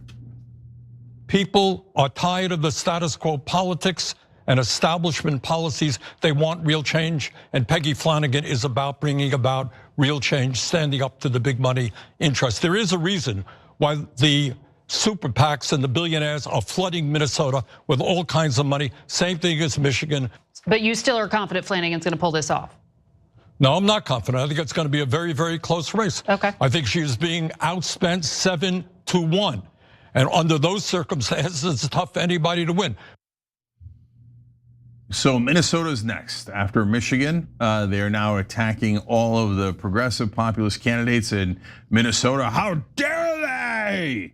And of course, AIPAC is funneling a lot of money into the race. Elliott's got the facts on that. Yeah, so following Michigan, the upset in Michigan for AIPAC, they have now turned toward the US Senate and House Democratic Farmer Labor primaries in Minnesota. So let's start with the Senate race first. For the Senate, you have Representative Angie Craig versus Lieutenant Governor Peggy Flanagan. And actually, we have a better photo of Angie Craig, I think, somewhere. There it is, perfect. So Flanagan, who is backed by Senator Sanders, has been very vocal about Israel's actions in Gaza. She called it a genocide and has slammed Craig for voting yes on additional funding to Israel. Craig, again, was the only Minnesota Democrat to send 2,000-pound bombs to Netanyahu and has had an incredible amount of support from AIPAC. They've been her biggest funder throughout her entire political career. My values do not align with AIPAC. I'm not taking their money, and I think that this matters when it comes to how we engage in foreign policy. That said, it is not just AIPAC. It's other billionaire-funded super PACs who've spent record amounts of money to make sure Craig wins. And that's why Bernie has been advocating hard for Flanagan recently. Peggy Flanagan understands that we have a corrupt campaign finance system, and she knows that very well because she is experiencing it right now. Billionaires and their super PACs are spending a record amount of money against her in this election, somewhere around $20 million in the state of Minnesota. And if you can believe it, Peggy is being outspent 7-1 in outside spending. You know, what Peggy believes and what I believe, we believe in democracy. You got an opinion that's different than ours? Fine, go out. Let's argue it. You want to run against me? You want to run against Peggy? Fine, that's called democracy. But we cannot continue a broken and corrupt campaign finance system that allows billionaires to buy elections. And that's something very high on Peggy's agenda. And you're not going to believe it, the same thing is happening in the House race as well, but that one is a little bit more complex. So to make sure Angie Craig's open seat in Minnesota's 2nd Congressional District gets filled with another pro-Israel candidate, 4 super PACs, all with ties to AIPAC and the Democratic Majority for Israel, or DMFI, have poured a decent chunk of change into that race as well. So according to our friends Julian Andreoni and Ryan Grimm over at DropSite, in the three-way race, one candidate, Matt Klein, is unapologetically supportive of Israel, while 2 others, Matt Little and Caleb Berg, have been critics to varying degrees. Little, however, has the support of the group A New Policy, which was founded to support pro-Palestinian candidates and lobby Congress against Israeli interests. They also add another PAC called American Priorities, which was organized to be a counterweight to AIPAC. That has jumped into the race to support Little with a spend of about $60,000. So that's a decent backing for a progressive candidate to win. But Klein didn't have much support at the beginning. Little released an internal survey conducted between May 18th and 20th, which found him well ahead, taking 41% of the vote, with Berg and Klein far behind in a statistical tie for second, with Berg at 13% and Klein at 11%. So because this is a three-way race, the Israeli lobby has had to get a little bit more creative. So given the numbers, the path to victory for Klein was clear. He needed Little to be brought down by boosting Berg, splitting the vote between the 2 progressives, and needed big money to get himself past both of them. On May 1st, AIPAC Super PAC had transferred $350,000 to EDW Action Fund, followed by $100,000 on May 10th and another $400,000 on May 20th. EDW did not respond for requests for clarification on why the money was moved and where it was ultimately spent. So according to DropSite, EDW, which stands for the Elect Democratic Women Action Fund, spent $395,000 on Berg between June 26th and August 3rd. The other funds from AIPAC were then sent to Berg through a hybrid PAC called Pro-Choice Majority Action. Hope you're keeping up. There's going to be a quiz later. DMFI also transferred $500,000 to Women Vote, which is an independent expenditure arm of Emily's List and also linked to AIPAC. Nevertheless, the total dollars spent on Berg's behalf by PACs that have been used as pro-Israel pass-throughs at some point, including Women Vote, amounts to $979,000 since June 11th. Now, the fact that PACs linked to AIPAC are spending to boost Berg doesn't mean Berg herself is aware of the links, and it doesn't mean pro-Israel donors affirmatively want Berg to win. DMFI, when reached for comment, rejected any involvement with women's vote support for Berg's campaign. But of course, obviously Klein is their choice. Klein, for his part, has also seen a flood of supportive outside spending. 314 Action Fund is a super PAC which backs candidates who are involved in science or medicine, but has sometimes acted in the past as an AIPAC pass-through.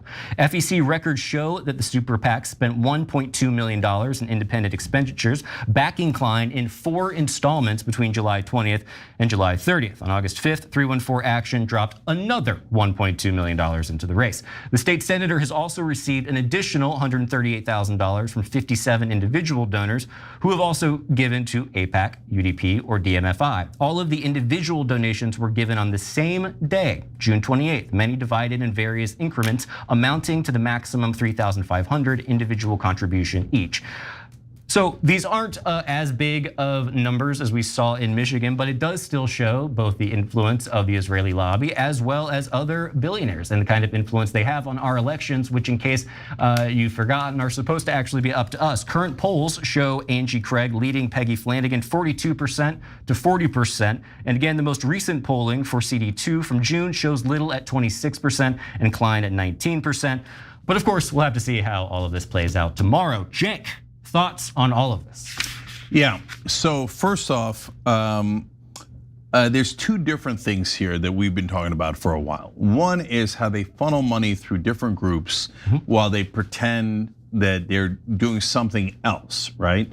So we told you now for about 10 years, Emily's List is a group that has opposed progressives in primaries almost more than anyone else. That's a weird thing. Progressives are in favor of women's rights at least as much as establishment Democrats, likely more.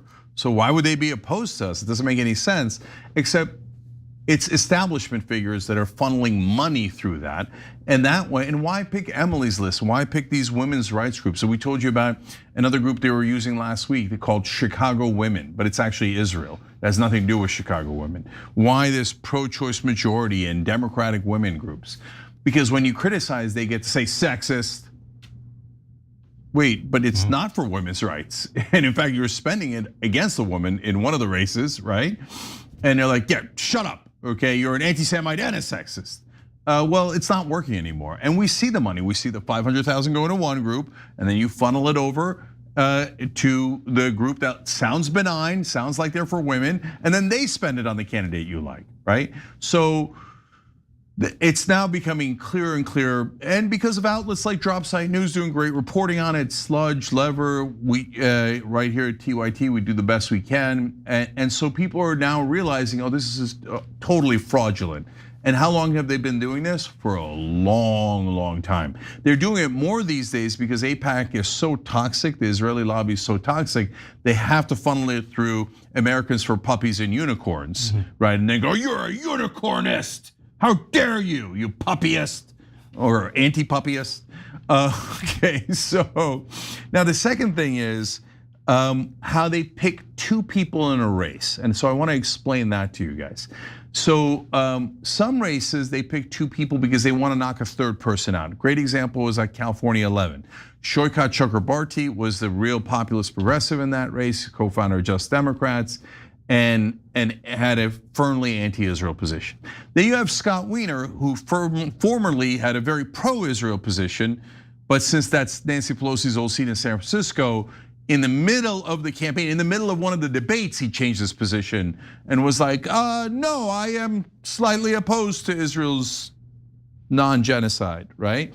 So that's the one they want to win. He's already pushed laws saying you shouldn't, we should change the history books for the kids and teach them a pro-Israel point of view, and we should fire university administrators who tolerate any student criticizing Israel. So they want Scott to win, but they use the same exact trick to funnel about 500,000, same number, to Connie Chan, who was in the race. Connie seems like she's not necessarily for Israel, and she has kind of a middle ground approach. So why are they getting her money when they want Scott to win? Because they need to knock Shoykat out. By the way, the biggest assist they got from that, heartbreakingly, was AOC. AOC refused to endorse Shoykat. They ran ads against Shoykat, by the way, maybe with Israeli money, okay, saying AOC won't endorse him. And he dropped from nearly first to third, and they knocked him out of the race. Now you have two people who are gonna support Israel in one of the most liberal progressive districts in the whole country. So that was really well played. And then sometimes they do it like they did in Michigan. You have two stalking horses. You've got Haley Stevens and McMorrow.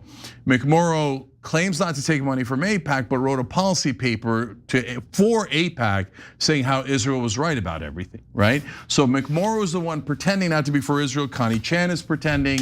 And in this case, in that congressional race, Berg is the one pretending not necessarily to be in favor of Israel, but getting the money funneled to her. And then they see who's gonna do better, Kleinerberg, Stevens, or McMorrow, and whoever has the lead, they make the other person drop out, put all their money behind the first guy, and try to knock out the person criticizing Israel. So all of those tricks are wrapped up in a beautiful little bow in Minnesota for you for tomorrow. Yep. Don't fall for any of them. Obviously, if you want American sovereignty, vote for Little in the congressional campaign and Flanagan in the Senate race.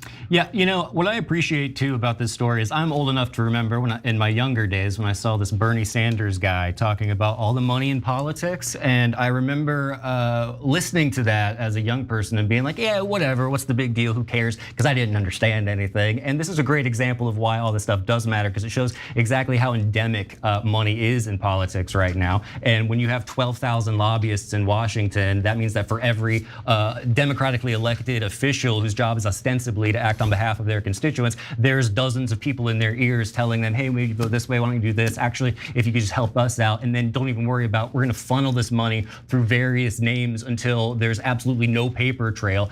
This is a great example, and I think it shows, it should upset people, and it also is a reminder that, yeah, Bernie Sanders was right about everything he talked about.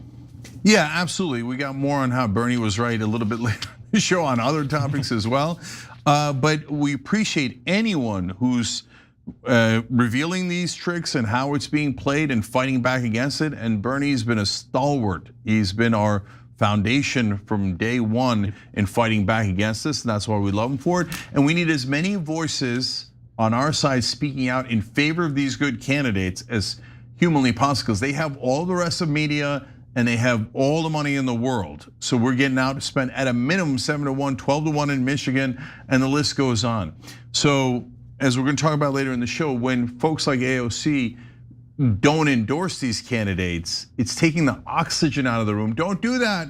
Rush in and endorse. I don't care if they don't agree with you perfectly. A lot of these candidates have like wild, some of these candidates, not a lot of them, have wild positions on agreeing with DSA on abolishing prisons or whatever.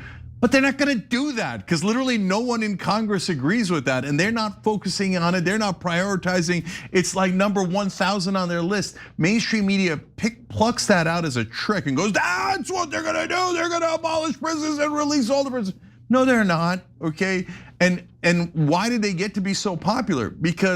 Not because of those positions, but because of their enormously popular positions like end the wars, get money out of politics, universal health care. So don't fall for any of those tricks and by the way, you know me, I'm the guy who fought against all that stuff on the left, abolishing prisons and defunding the police, and I took a ton of flack for it. But that doesn't mean I or anyone else or James Carville or Hillary Clinton or all of mainstream media get to kick anyone out of the party. Oh, I don't like one of your positions and you're kicked out. In fact, one of the positions I took back then was, sorry, but you don't get to kick us out of the party, right? If you're like far left and you think we should abolish the Senate and do these positions that are not popular, I'm not kicking you out of the party. I'm not saying you can't be on the left. I'm just saying let everybody have their own opinion. And then when we find candidates we like, and the most important quality is not their 1,000th priority, and it's not even some of the pretty talk that establishment Democrats do. No, do they mean it? Is the core of what they're saying something that they're actually going to deliver? Are they gonna fight like hell to get you universal health care? Are they gonna fight like hell to get money out of politics and end the wars? Or are they gonna go into Congress and like the establishment Democrats do, just go, wang, wang, wang. I'm not gonna do any of that, but I want your vote. You need to vote for me. It's all your fault if you don't vote for me 2 or 3 times, right? No, it's their fault. Let's go find the right candidates and win on these. And the good news, Elliott, is we're winning. And that's why they're so bothered by this and spending so much money. Love it. Exactly, beautiful.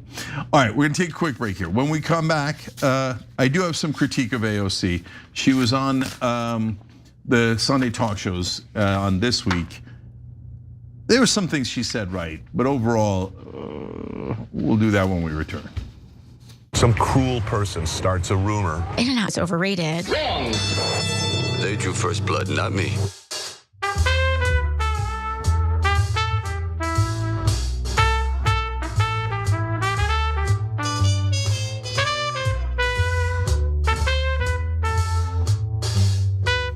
All right, let's go to members on TYT.com. Art Guy says, given that Trump will do literally anything to avoid looking like a loser and Bibi won't let him make a peace deal, this puts a ground invasion of Iran on the cards as his only way out.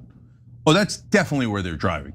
Even the articles where they're like, we're running low on interceptor missiles have 4 or 5 references to, the other idea is ground troops. People are talking about ground troops. It could be ground troops. So that's, watch out, that's probably next. The Blue Wolf says, is Bassem married, dating? Just curious. Oh yeah. Okay, I don't know. That's a good question. I'll ask him next time and let you know. Eclectic Miscellaneous says, meanwhile, the Democratic establishment is spending all their time and money attacking progressives instead of going after Trump for continuing this insane war that Americans do not want. Yes, that's a great point. Have establishment Democrats spent more time in media attacking fellow Democrats or attacking the war? Ooh, I think it's not close. It's attacking fellow Democrats. So that is very telling. Great point. Boomer Dragon Cat says, currently slapping myself for ever believing in corporate politicians. Don't do it, Cat. We all believe because we all got brainwashed by television. We didn't know. We didn't have other sources of news. New York Times, they were all lying to us about how moderate they are and how lovely they are. Anyway, don't shoot on the goalkeeper says, Hillary, you couldn't even be bothered to show up in Michigan during your campaign. Keep your nose out of our elections. Great point. Pedro says, what the hell does Congress do besides fundraise with their time? This fact alone ought to reverse Citizens United. I guess fairness and common sense is too high a hurdle for our Supreme Court. Oh, definitely, and they do nothing else. We'll be back. Some cool person starts a rumor. In-and-out's overrated. Wrong. They drew first blood, not me.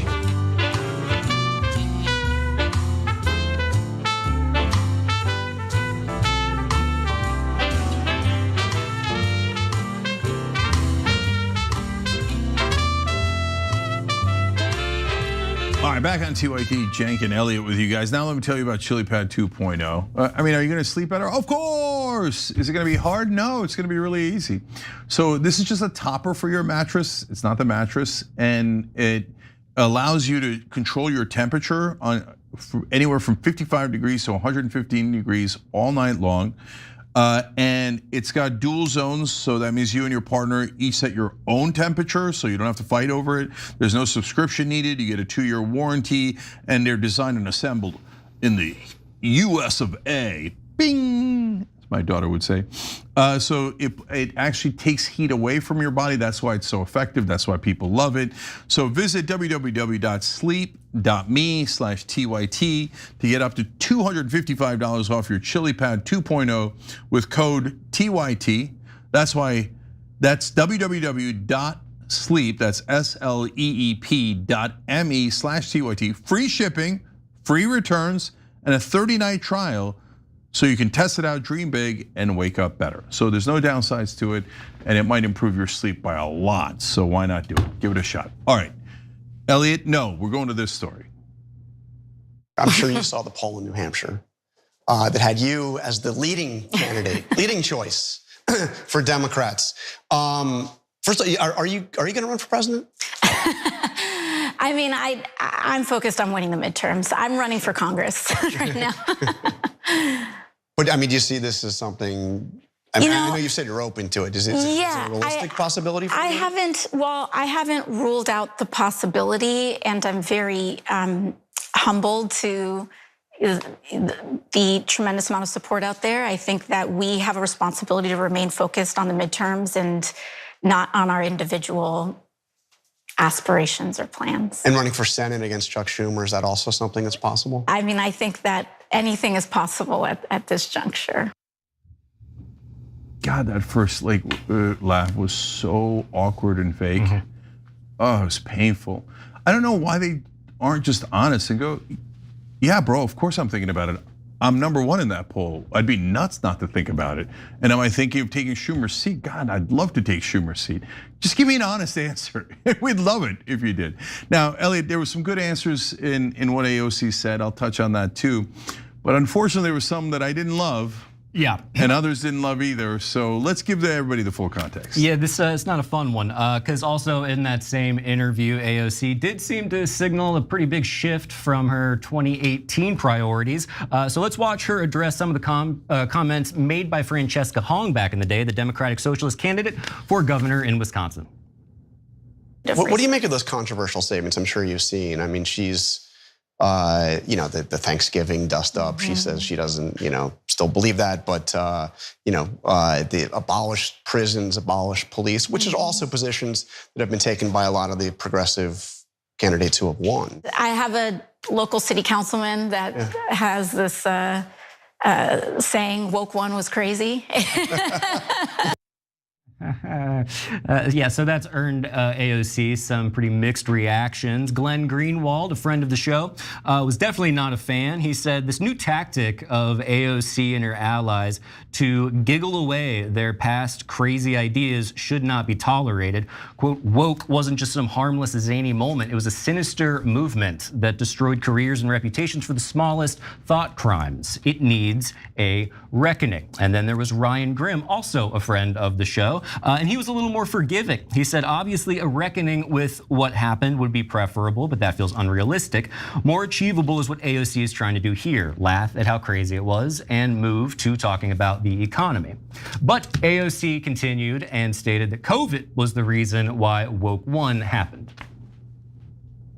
That what's important is that we have to assess what was it. I mean, did the movement go too far with some of those positions? I mean, you briefly supported the idea of defunding the police. Well, I think that during this time and especially during COVID, there was a huge opening of the Overton window. We were shut down. There was some of the highest unemployment rates that we have seen because of those shutdowns. Yeah. And I think that the doors were really open in trying to entertain any and every policy that was going to get us to a better place. And I actually think that the discussions that were had in that time were quite fruitful.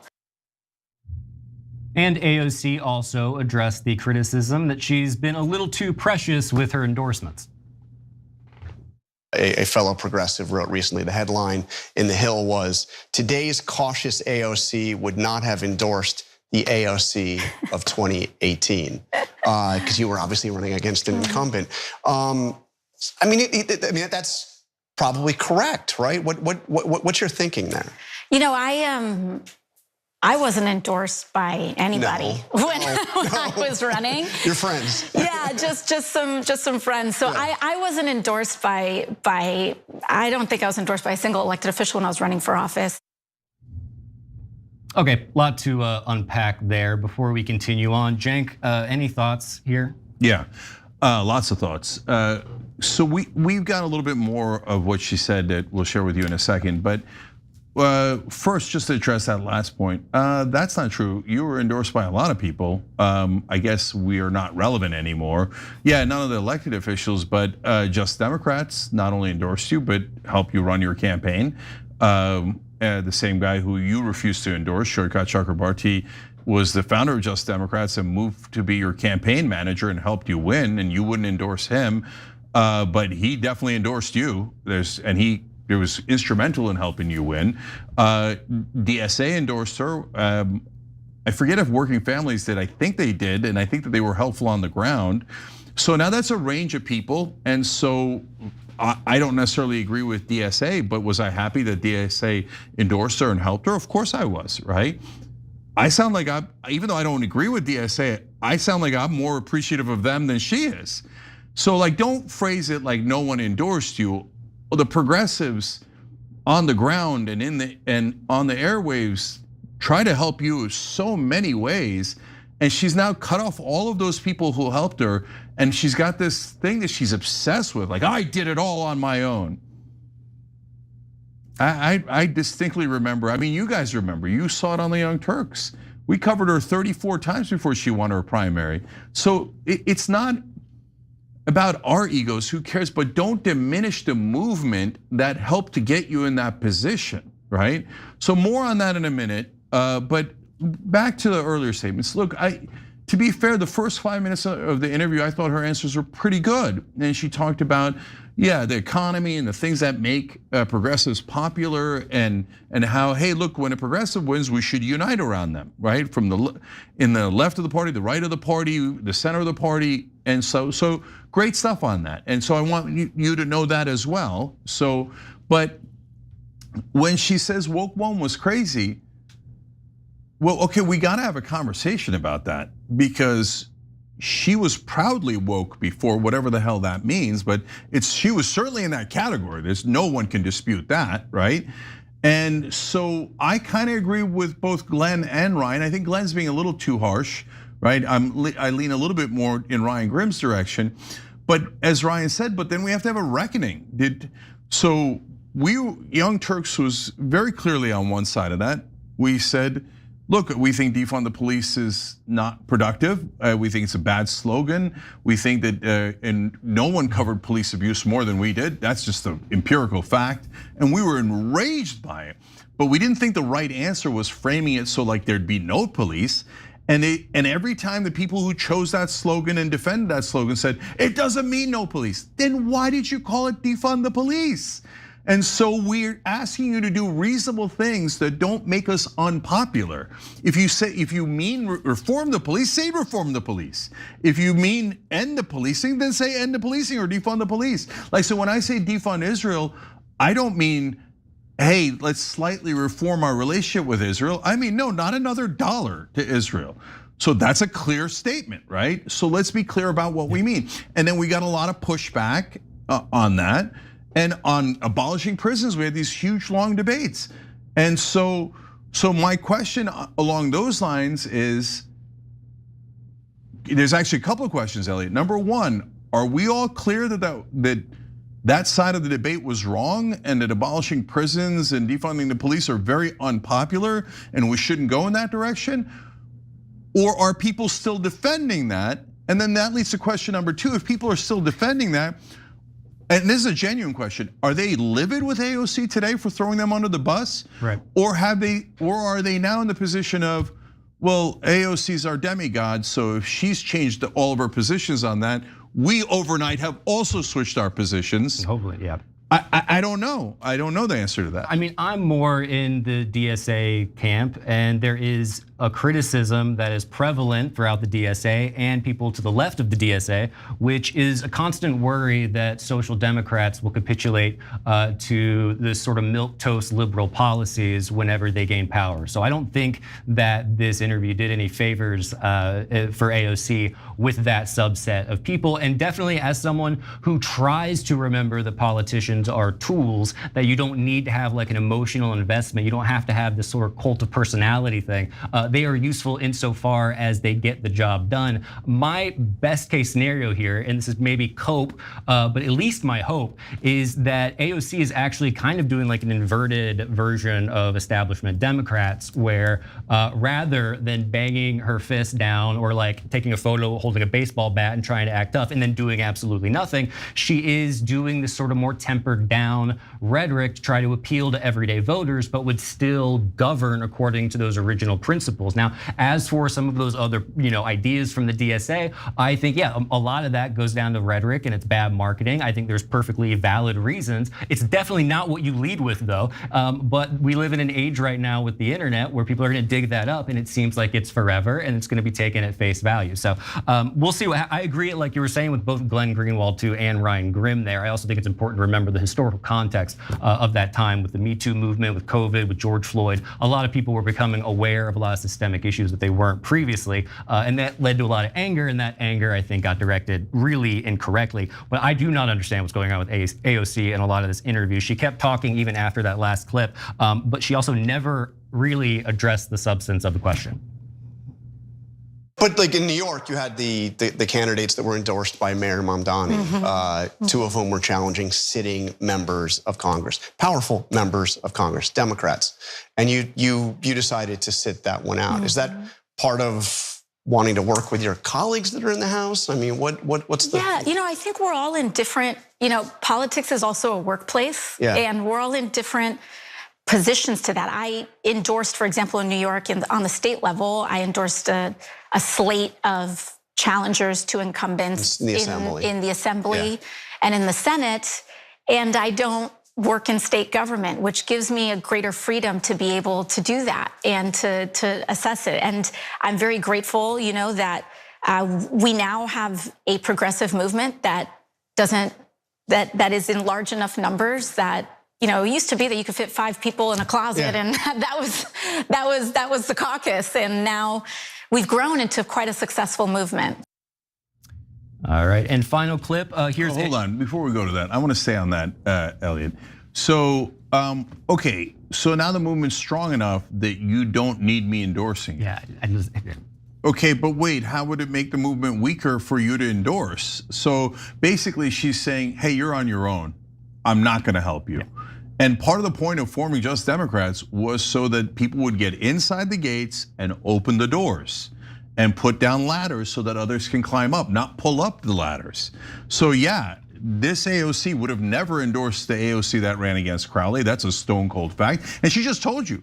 She says, well, I mean, Congress is also a workplace. So that means I have to be nice to my coworkers, but your coworkers are establishment pricks. There are enemies who are preventing Medicare for all, who are preventing even things like paid family leave that's sitting at 84%. They're preventing higher minimum wage, getting money out of politics. They're preventing us from extracting ourselves from the wars and from Israel. I don't give a goddamn that they're your coworkers. That's not the relevant part. So, but she's telling you right there, no question. She's saying, yeah, I care more about them than I do about helping progressives who are running in these primaries. I'm gonna be loyal to them. And she said, look, I could endorse in the state assembly races. There's where I have, quote, greater freedom. But who's taking your freedom away? Bernie's in the Senate and Bernie's endorsing everybody and their mother. Ro Khanna's in the House, he's endorsing everybody and their mother. Who's taking your freedom away? Nobody is. No, you're choosing to work with Hakeem Jeffries and the Democratic leadership. Don't blame it on lack of freedom. And if it's true, then I don't want to vote for someone who's saying, yeah, I'm handcuffed. Vote for me, I'm handcuffed to the Democratic establishment and my colleagues and coworkers. So I told you she cared too much about her colleagues, and there she basically admitted it, right? Yep. And then Elliott, to the earlier point, what was that excuse about, oh, I was woke before because it was COVID? I have no idea what that means. What was that? Like, is that a thing? Like you were allowed to say things you don't mean during COVID, or we all got crazed during COVID? So and why does it have to do with COVID? The timeline doesn't add up either. Woke began before COVID. Yeah, and you wanted to defund the police because of COVID? And so wait, I just help me understand that. Like, are you saying now that you were like, because she used the word crazy. Elliott, I know with absolute certainty, if I said woke one was crazy, I'd have at least half a dozen left-wing hosts take my head off, right? Crazy, what do you mean crazy? How dare you say it was crazy? We did perfect. Yeah, and here's AOC saying, yeah, we were all crazy because during COVID we lost our minds and woke was totally wrong. Wow, I mean, how is that not stunning? I mean, I agree that we all lost our minds due to COVID, but again, woke predates COVID. And yeah, I mean, we had a more socially divisive time there was a lot of confusion going around and there was a lot of interest in people making really big sweeping changes. But we have one more clip here where AOC kind of addresses this concern that's especially coming from the left regarding whether or not she's the same candidate that she was when she first ran for Congress. You've changed as well, right? How have you changed since you came in as this insurgent rebel at odds with the Democratic leadership? How have you changed? You know, I think life has a way of really weathering you and adding to your context and your experience. It humbles you, but it also emboldens you in a lot of ways. And I think it has been the greatest privilege of my life to be able to represent the working people of my congressional district. And I think some of the ways that it's changed me has been to be able to come in with so many aspirations for our country, and then to have the remarkable opportunity to be in the arena and try to make the country a better place, challenges and all. And I love that it's hard. I love that I have to, and I get to engage with people from all across the country, elected officials from all across the country, to try to actually fulfill our dreams to guarantee health care to every American. There you have it. That sounds to me definitely like a politician. It is a little disappointing. I hope this worry is just overblown. There's a little part of me that's like, ooh, do we have egg on our face here? Is this another example of a politician just falling in line the moment they get a little power? Cenk, what are your thoughts? What was that? I don't know. That was a word salad and a half. Yeah, that sounded like Kamala Harris. So, okay, it's funny because I literally got asked the same question before I saw that full clip earlier today. Okay, I was on Dan Le Batard's show. Check that out when you get a chance. And and he asked me, hey, Cenk, you used to be a Republican and then you changed. And what made you change? It's a great question, right? And it's a perfectly legitimate question. And we talked it over about how I changed issue by issue, realizing one by one, literally waking up, in a sense, being woke, right? Oh, it turns out I thought the Republicans wanted to balance budgets because that's what the media kept telling me, but they never balanced budgets. I thought they said they were for peace through strength, but we never got to peace. All we got was war, right? And I went through and explained all the different things that made me realize, oh, these guys are full of crap. And so, and you could see the timeline because it's organic, it's real, it's natural. That's what happened in my life. When he asked that question, she went to, time weathers you, it humbles you. Okay, I don't know what that means or is how that's relevant to any of this. And then you come in with aspirations, but it turns out it's a challenge, okay? And then I love that it's hard. I don't know why we love that it's hard. I'd rather have it be easy, okay? And then we get to, that's why we're working with colleagues to make it better. But are we? Which establishment colleagues have helped make it better? Did we negotiate drug prices? Did we get anything passed? Well, how did the humbling and the weathering lead to working with the colleagues that led to the bills we want? None of that happened. And in the midst of that word jumble, how did she change? She went from, let's go, we're a rebel and we're in the middle of a political revolution. Let's go take out the incumbents like Crowley. Let's get in progressives and populists and knock down the doors and get all these things we want to. My colleagues are my coworkers and I love working with them and accomplishing nothing. Well, that's a giant change. Sorry, you could say accomplishing some things. To be fair, she got a little piece of the Green New Deal inside of one of the bills. And look, that's a significant accomplishment. By the way, if you say that, I could live with that better. If she's like, hey, look, we didn't get anywhere near what we wanted, but at least I got that portion in. Yeah, it got taken out later by Trump, but we were trying to do something. Give me a real answer. Don't give me word salads that don't mean anything. And guys, why do I tell you this? Because I want you to, oh my God, you shouldn't like AOC or not. No. Look, I'm not in the James Carville camp, right? So I disagree with people who want to abolish prisons. I don't want to drive them out of the party. I want to have them stay here because we're all going to work on Medicare for all together. We're going to work on ending the endless wars together. By the way, also when somebody from the right comes and says, hey, let's end the wars, Marjorie Taylor Greene, Joe Kent, etc., other people say, don't work with them. No, on ending the wars, I will work with them. We've got to get united, otherwise we won't be able to.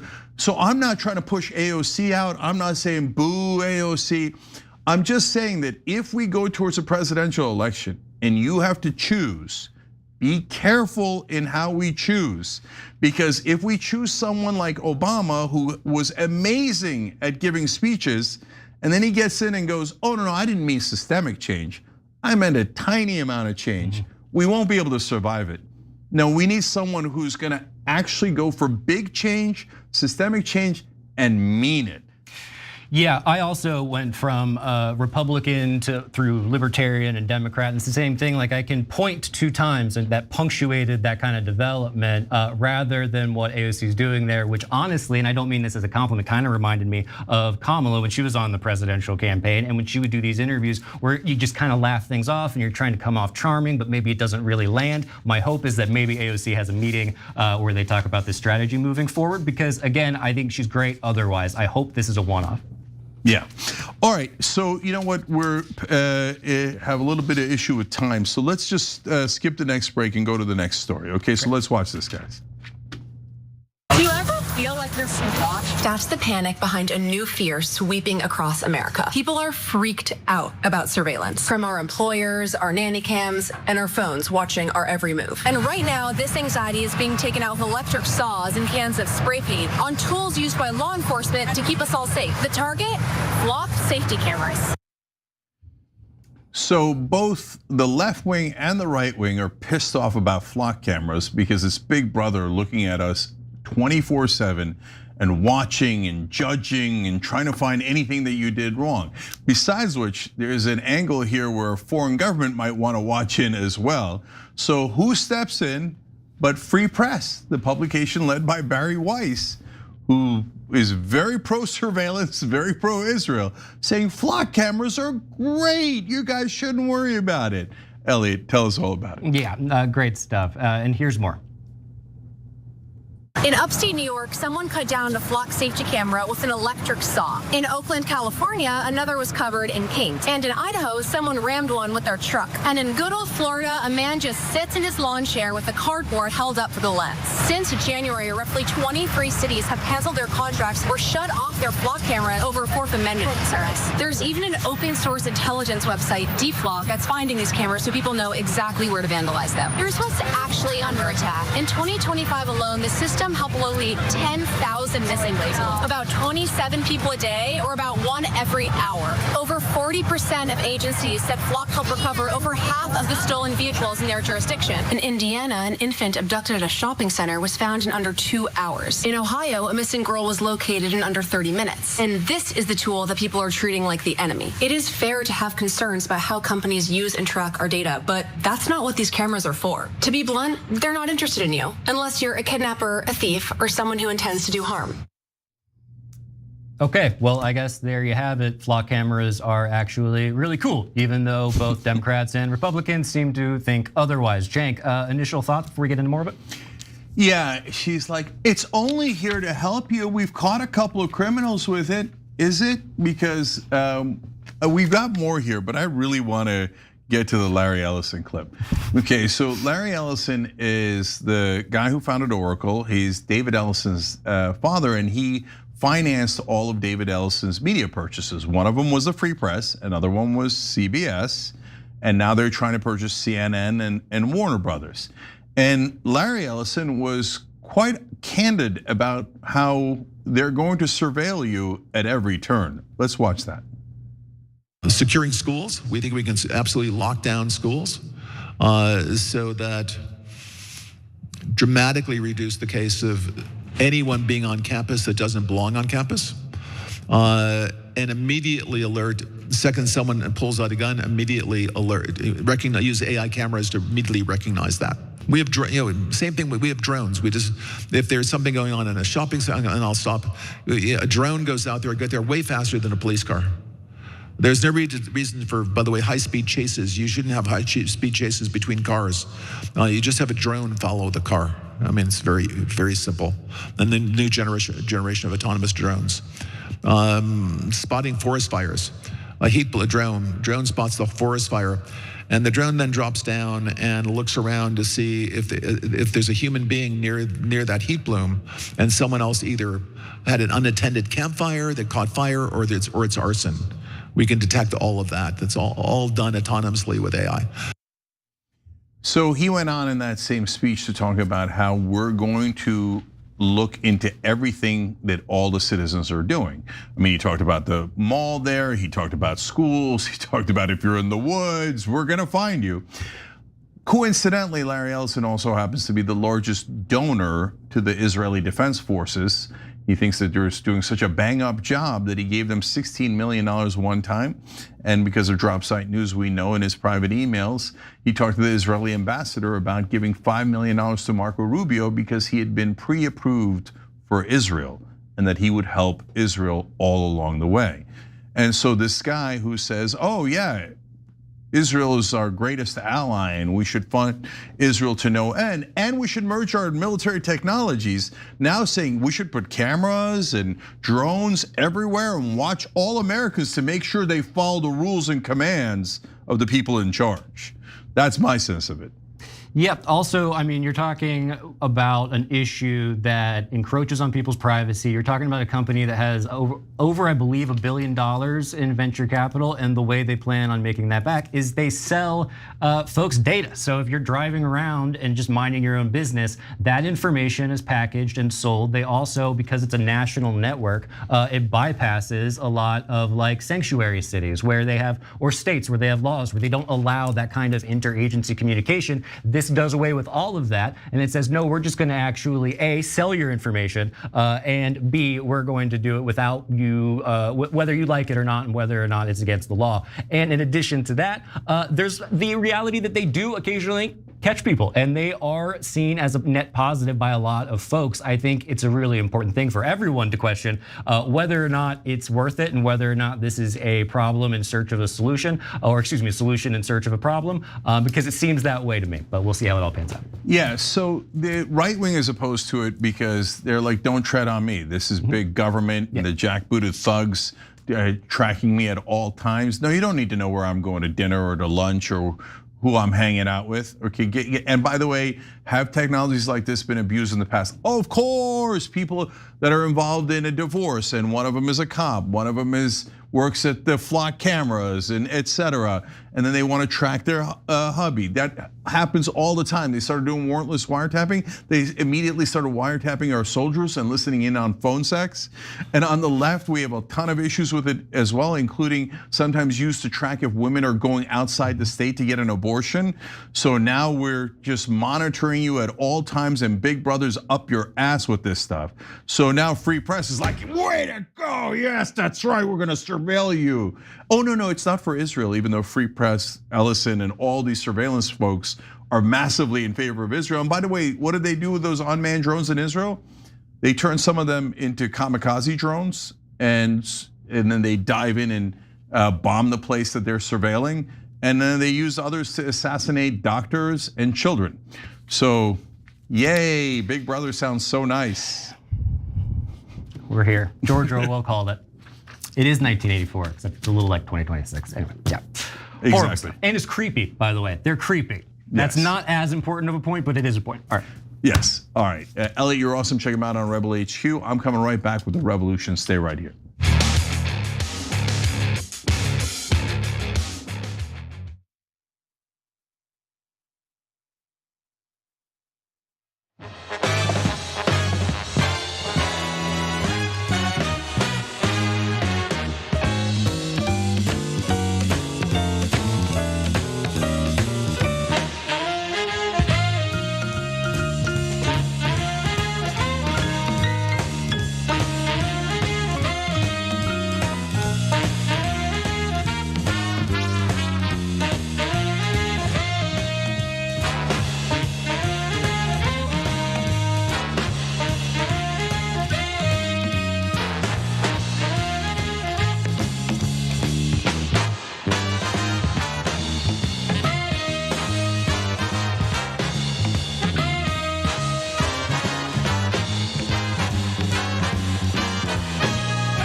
All right, so guys, one of the things that I want to do on this show is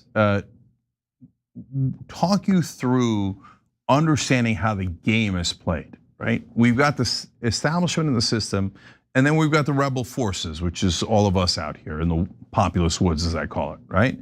And so one of the games that the mainstream media plays is smear by proxy.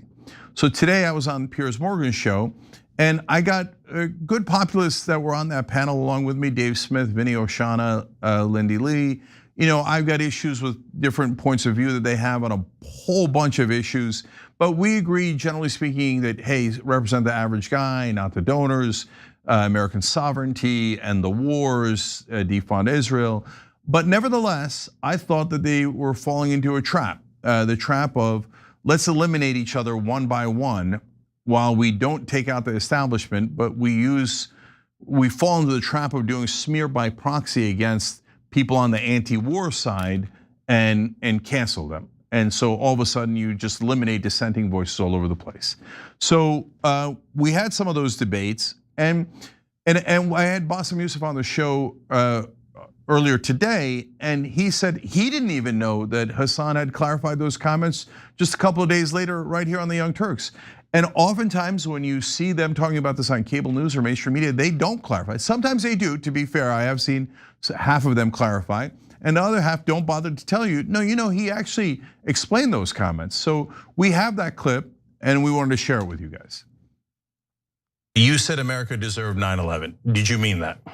No, obviously not, especially considering the fact that while that is a very viral quote that is going around currently, if those people were at least even remotely charitable or cared about the actual truth of what I was talking about, they would understand that within context, I was simply referencing the fact that all of the foreign policy decisions and our arming of insurgent groups in the region and our efforts in destabilizing the Middle East have a direct consequence, a boomerang effect rather, if you will, in causing 9/11. Of course, every part of what I advocate for is against violence. I abhor violence. I think it's awful. So that clip exists, and they relatively know about it. I don't know that every single reporter or anchor knows about it, but certainly a lot of them do.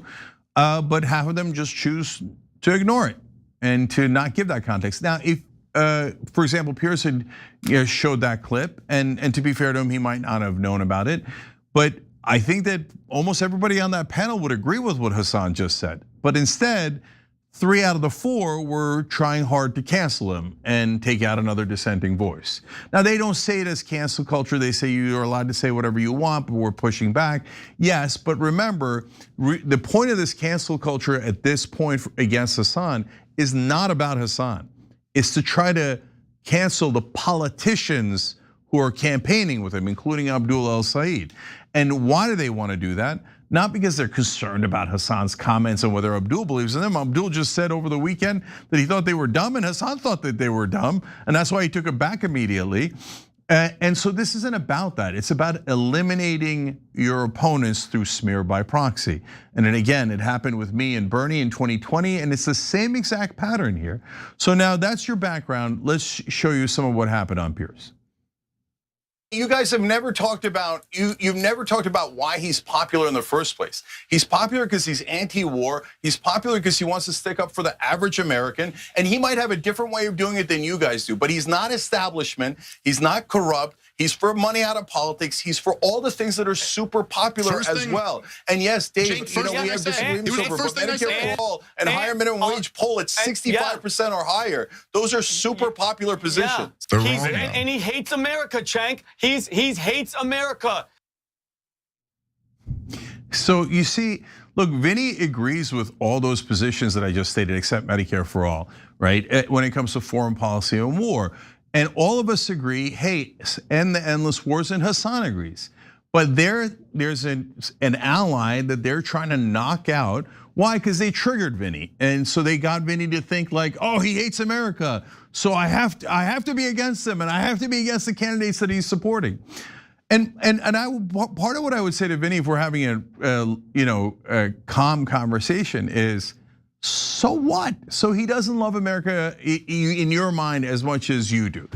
I'm not sure anybody loves America as much as I do. In fact, I was over at Hasan's house yesterday, and he was saying, you and Abdul, referring to me and Abdul El-Sayed, he's like, man, you guys are so corny in the way that you're over the top patriotic.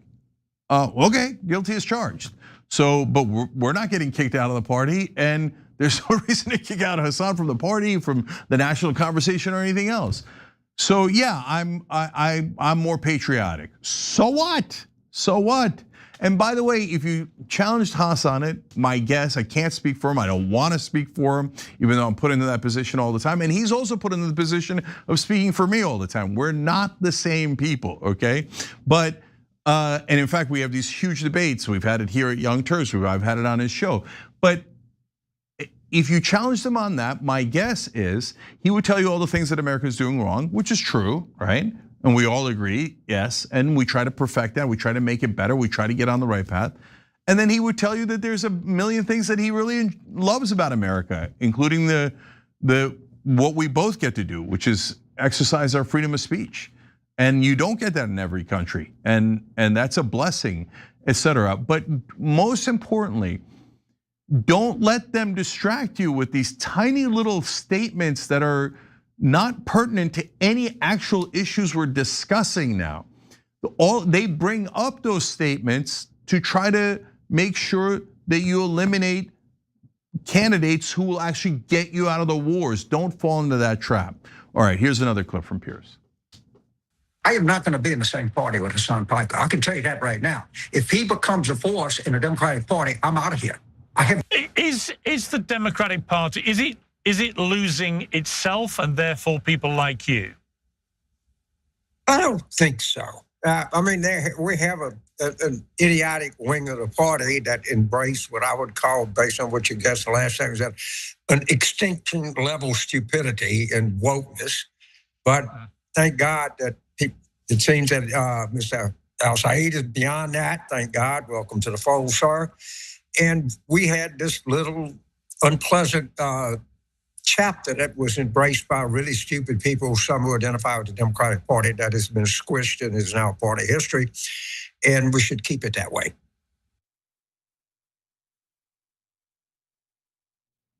So we show you that because, all right, okay, we're starting to get to a place where even James Carville is figuring it out. Oh, this is to eliminate Abdul El-Sayed, and wait a minute, he's a Democratic nominee for Senate in Michigan.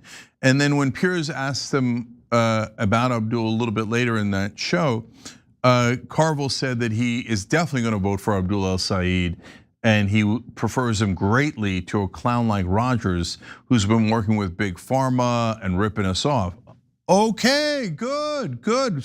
Super happy to hear it. And so if even Carville's waking up to that, I hope that we all wake up to it. And whether it's on the left, center, or right. And by the way, again, to the people on the left who are busy canceling Marjorie Taylor Greene and Joe Kent and Tom Massey. Oh, Tom Massey met with Flynn, and I hate Flynn. I got no love for Mike Flynn. But is Massey in favor of getting out of the wars? Yes. Releasing the Epstein files? Yes. Defunding Israel? Yes. So I don't have to agree with him on abortion or Flynn. Okay, and you don't have to agree with Hasan on his love or lack of love for America, or where he is on a scale of 1 to 10 on how much he wants to bear hug America, okay? So you don't have to agree on that. You just have to agree issue by issue on the things that we work on. So don't cancel the MTG and all those guys.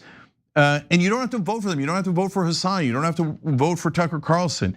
We just have to work together on anti-war candidates. And by the way, look, I'd be surprised if that MTG contingent vote, said to vote for Mike Rogers over Abdul El-Sayed. In fact, I'm already sure that Marjorie Taylor Greene's not saying that. I saw one of her posts online saying about how Mike Rogers was a sellout. And now at this point, when they're even helping anti-war candidates on the left in some ways by pointing out the corruption of the Republican candidate, that's amazing. That's awesome. Take yes for an answer. So I would tell James Carville, hey, Hasan is helping bring in young people to this party. Yeah, there's a bunch of issues you don't agree with him on. There's a bunch of issues I don't agree with him on. But he's bringing more people into the tent. And so let's fight on the issues we don't agree on, but still stay in the same tent and try to win elections. And now it looks like Carville's beginning to head in that direction. And then I would tell my friends on the left, hey, don't try to kick out Joe Kent or Glenn Greenwald or whoever else out of our tent, as they're being great fighters against the war in Iran, and honestly, way better fighters against the war in Iran. And against Israel's influence in America than most of the Democratic politicians. I mean, who has fought more against the Iran war? An average corporate Democrat or Joe Kent? Not close.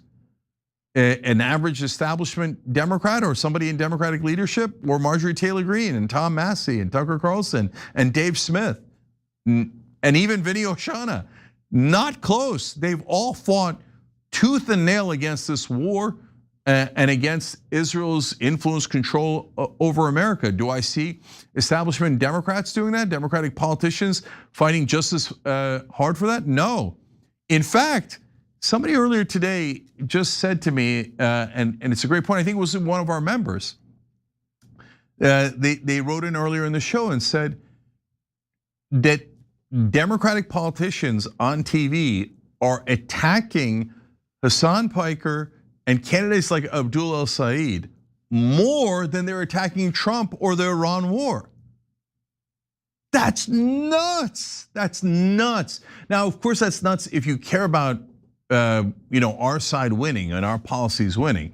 But if you secretly want to help Israel or the corporate PACs, and you don't really care who wins, a Democrat or a Republican, as long as the uniparty wins, then you would do exactly what those Democratic politicians are doing on TV.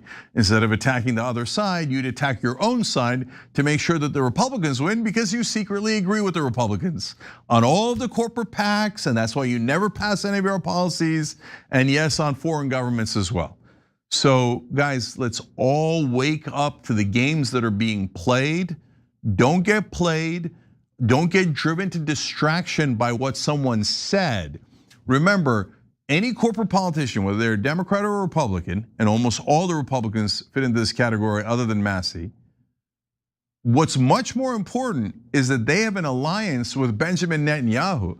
Benjamin Netanyahu hasn't just said terrible things, he's done terrible things, including killing 23,000 kids. And we're in an era in America where we're in a full mask off time, because corporate media never asks anyone to denounce Benjamin Netanyahu, even though he is a verifiable monster, a guy who committed a genocide, a war criminal, and yet no one's asked to denounce him. But a streamer said something wrong on the left or the right, you have to cancel them and every politician they've ever interacted with. Yeah, that is a dirty, underhanded trick by the establishment. If you're on the left or the right and you're a populist, do not fall into that trap. And I'm consistent on it, whether it applies to the right or the left. People I agree with or people I even disagree with. It's still a trap, and we need to make sure that we wisen up to those traps so we don't fall into them, and we stay united enough to win on those incredibly important policy positions. We regain American sovereignty and have our representatives represent us instead of the donor class. All right, we're gonna take a break here, and in the bonus episode, I'm gonna interact with you guys. So if you have new comments as well or questions, write them in now, and we'll talk them through in the bonus episode. And if you want to become a member to get that bonus episode, hit the join button below on YouTube or go to tyt.com/join. There you get a couple of months off if you get annual membership too. You could also donate to make sure that we stay healthy and alive as a company here and as a show. We appreciate all of you guys that help us bring you honest news. So tyt.com/join. All right, members, I'll see you in a sec. Hasan Piker.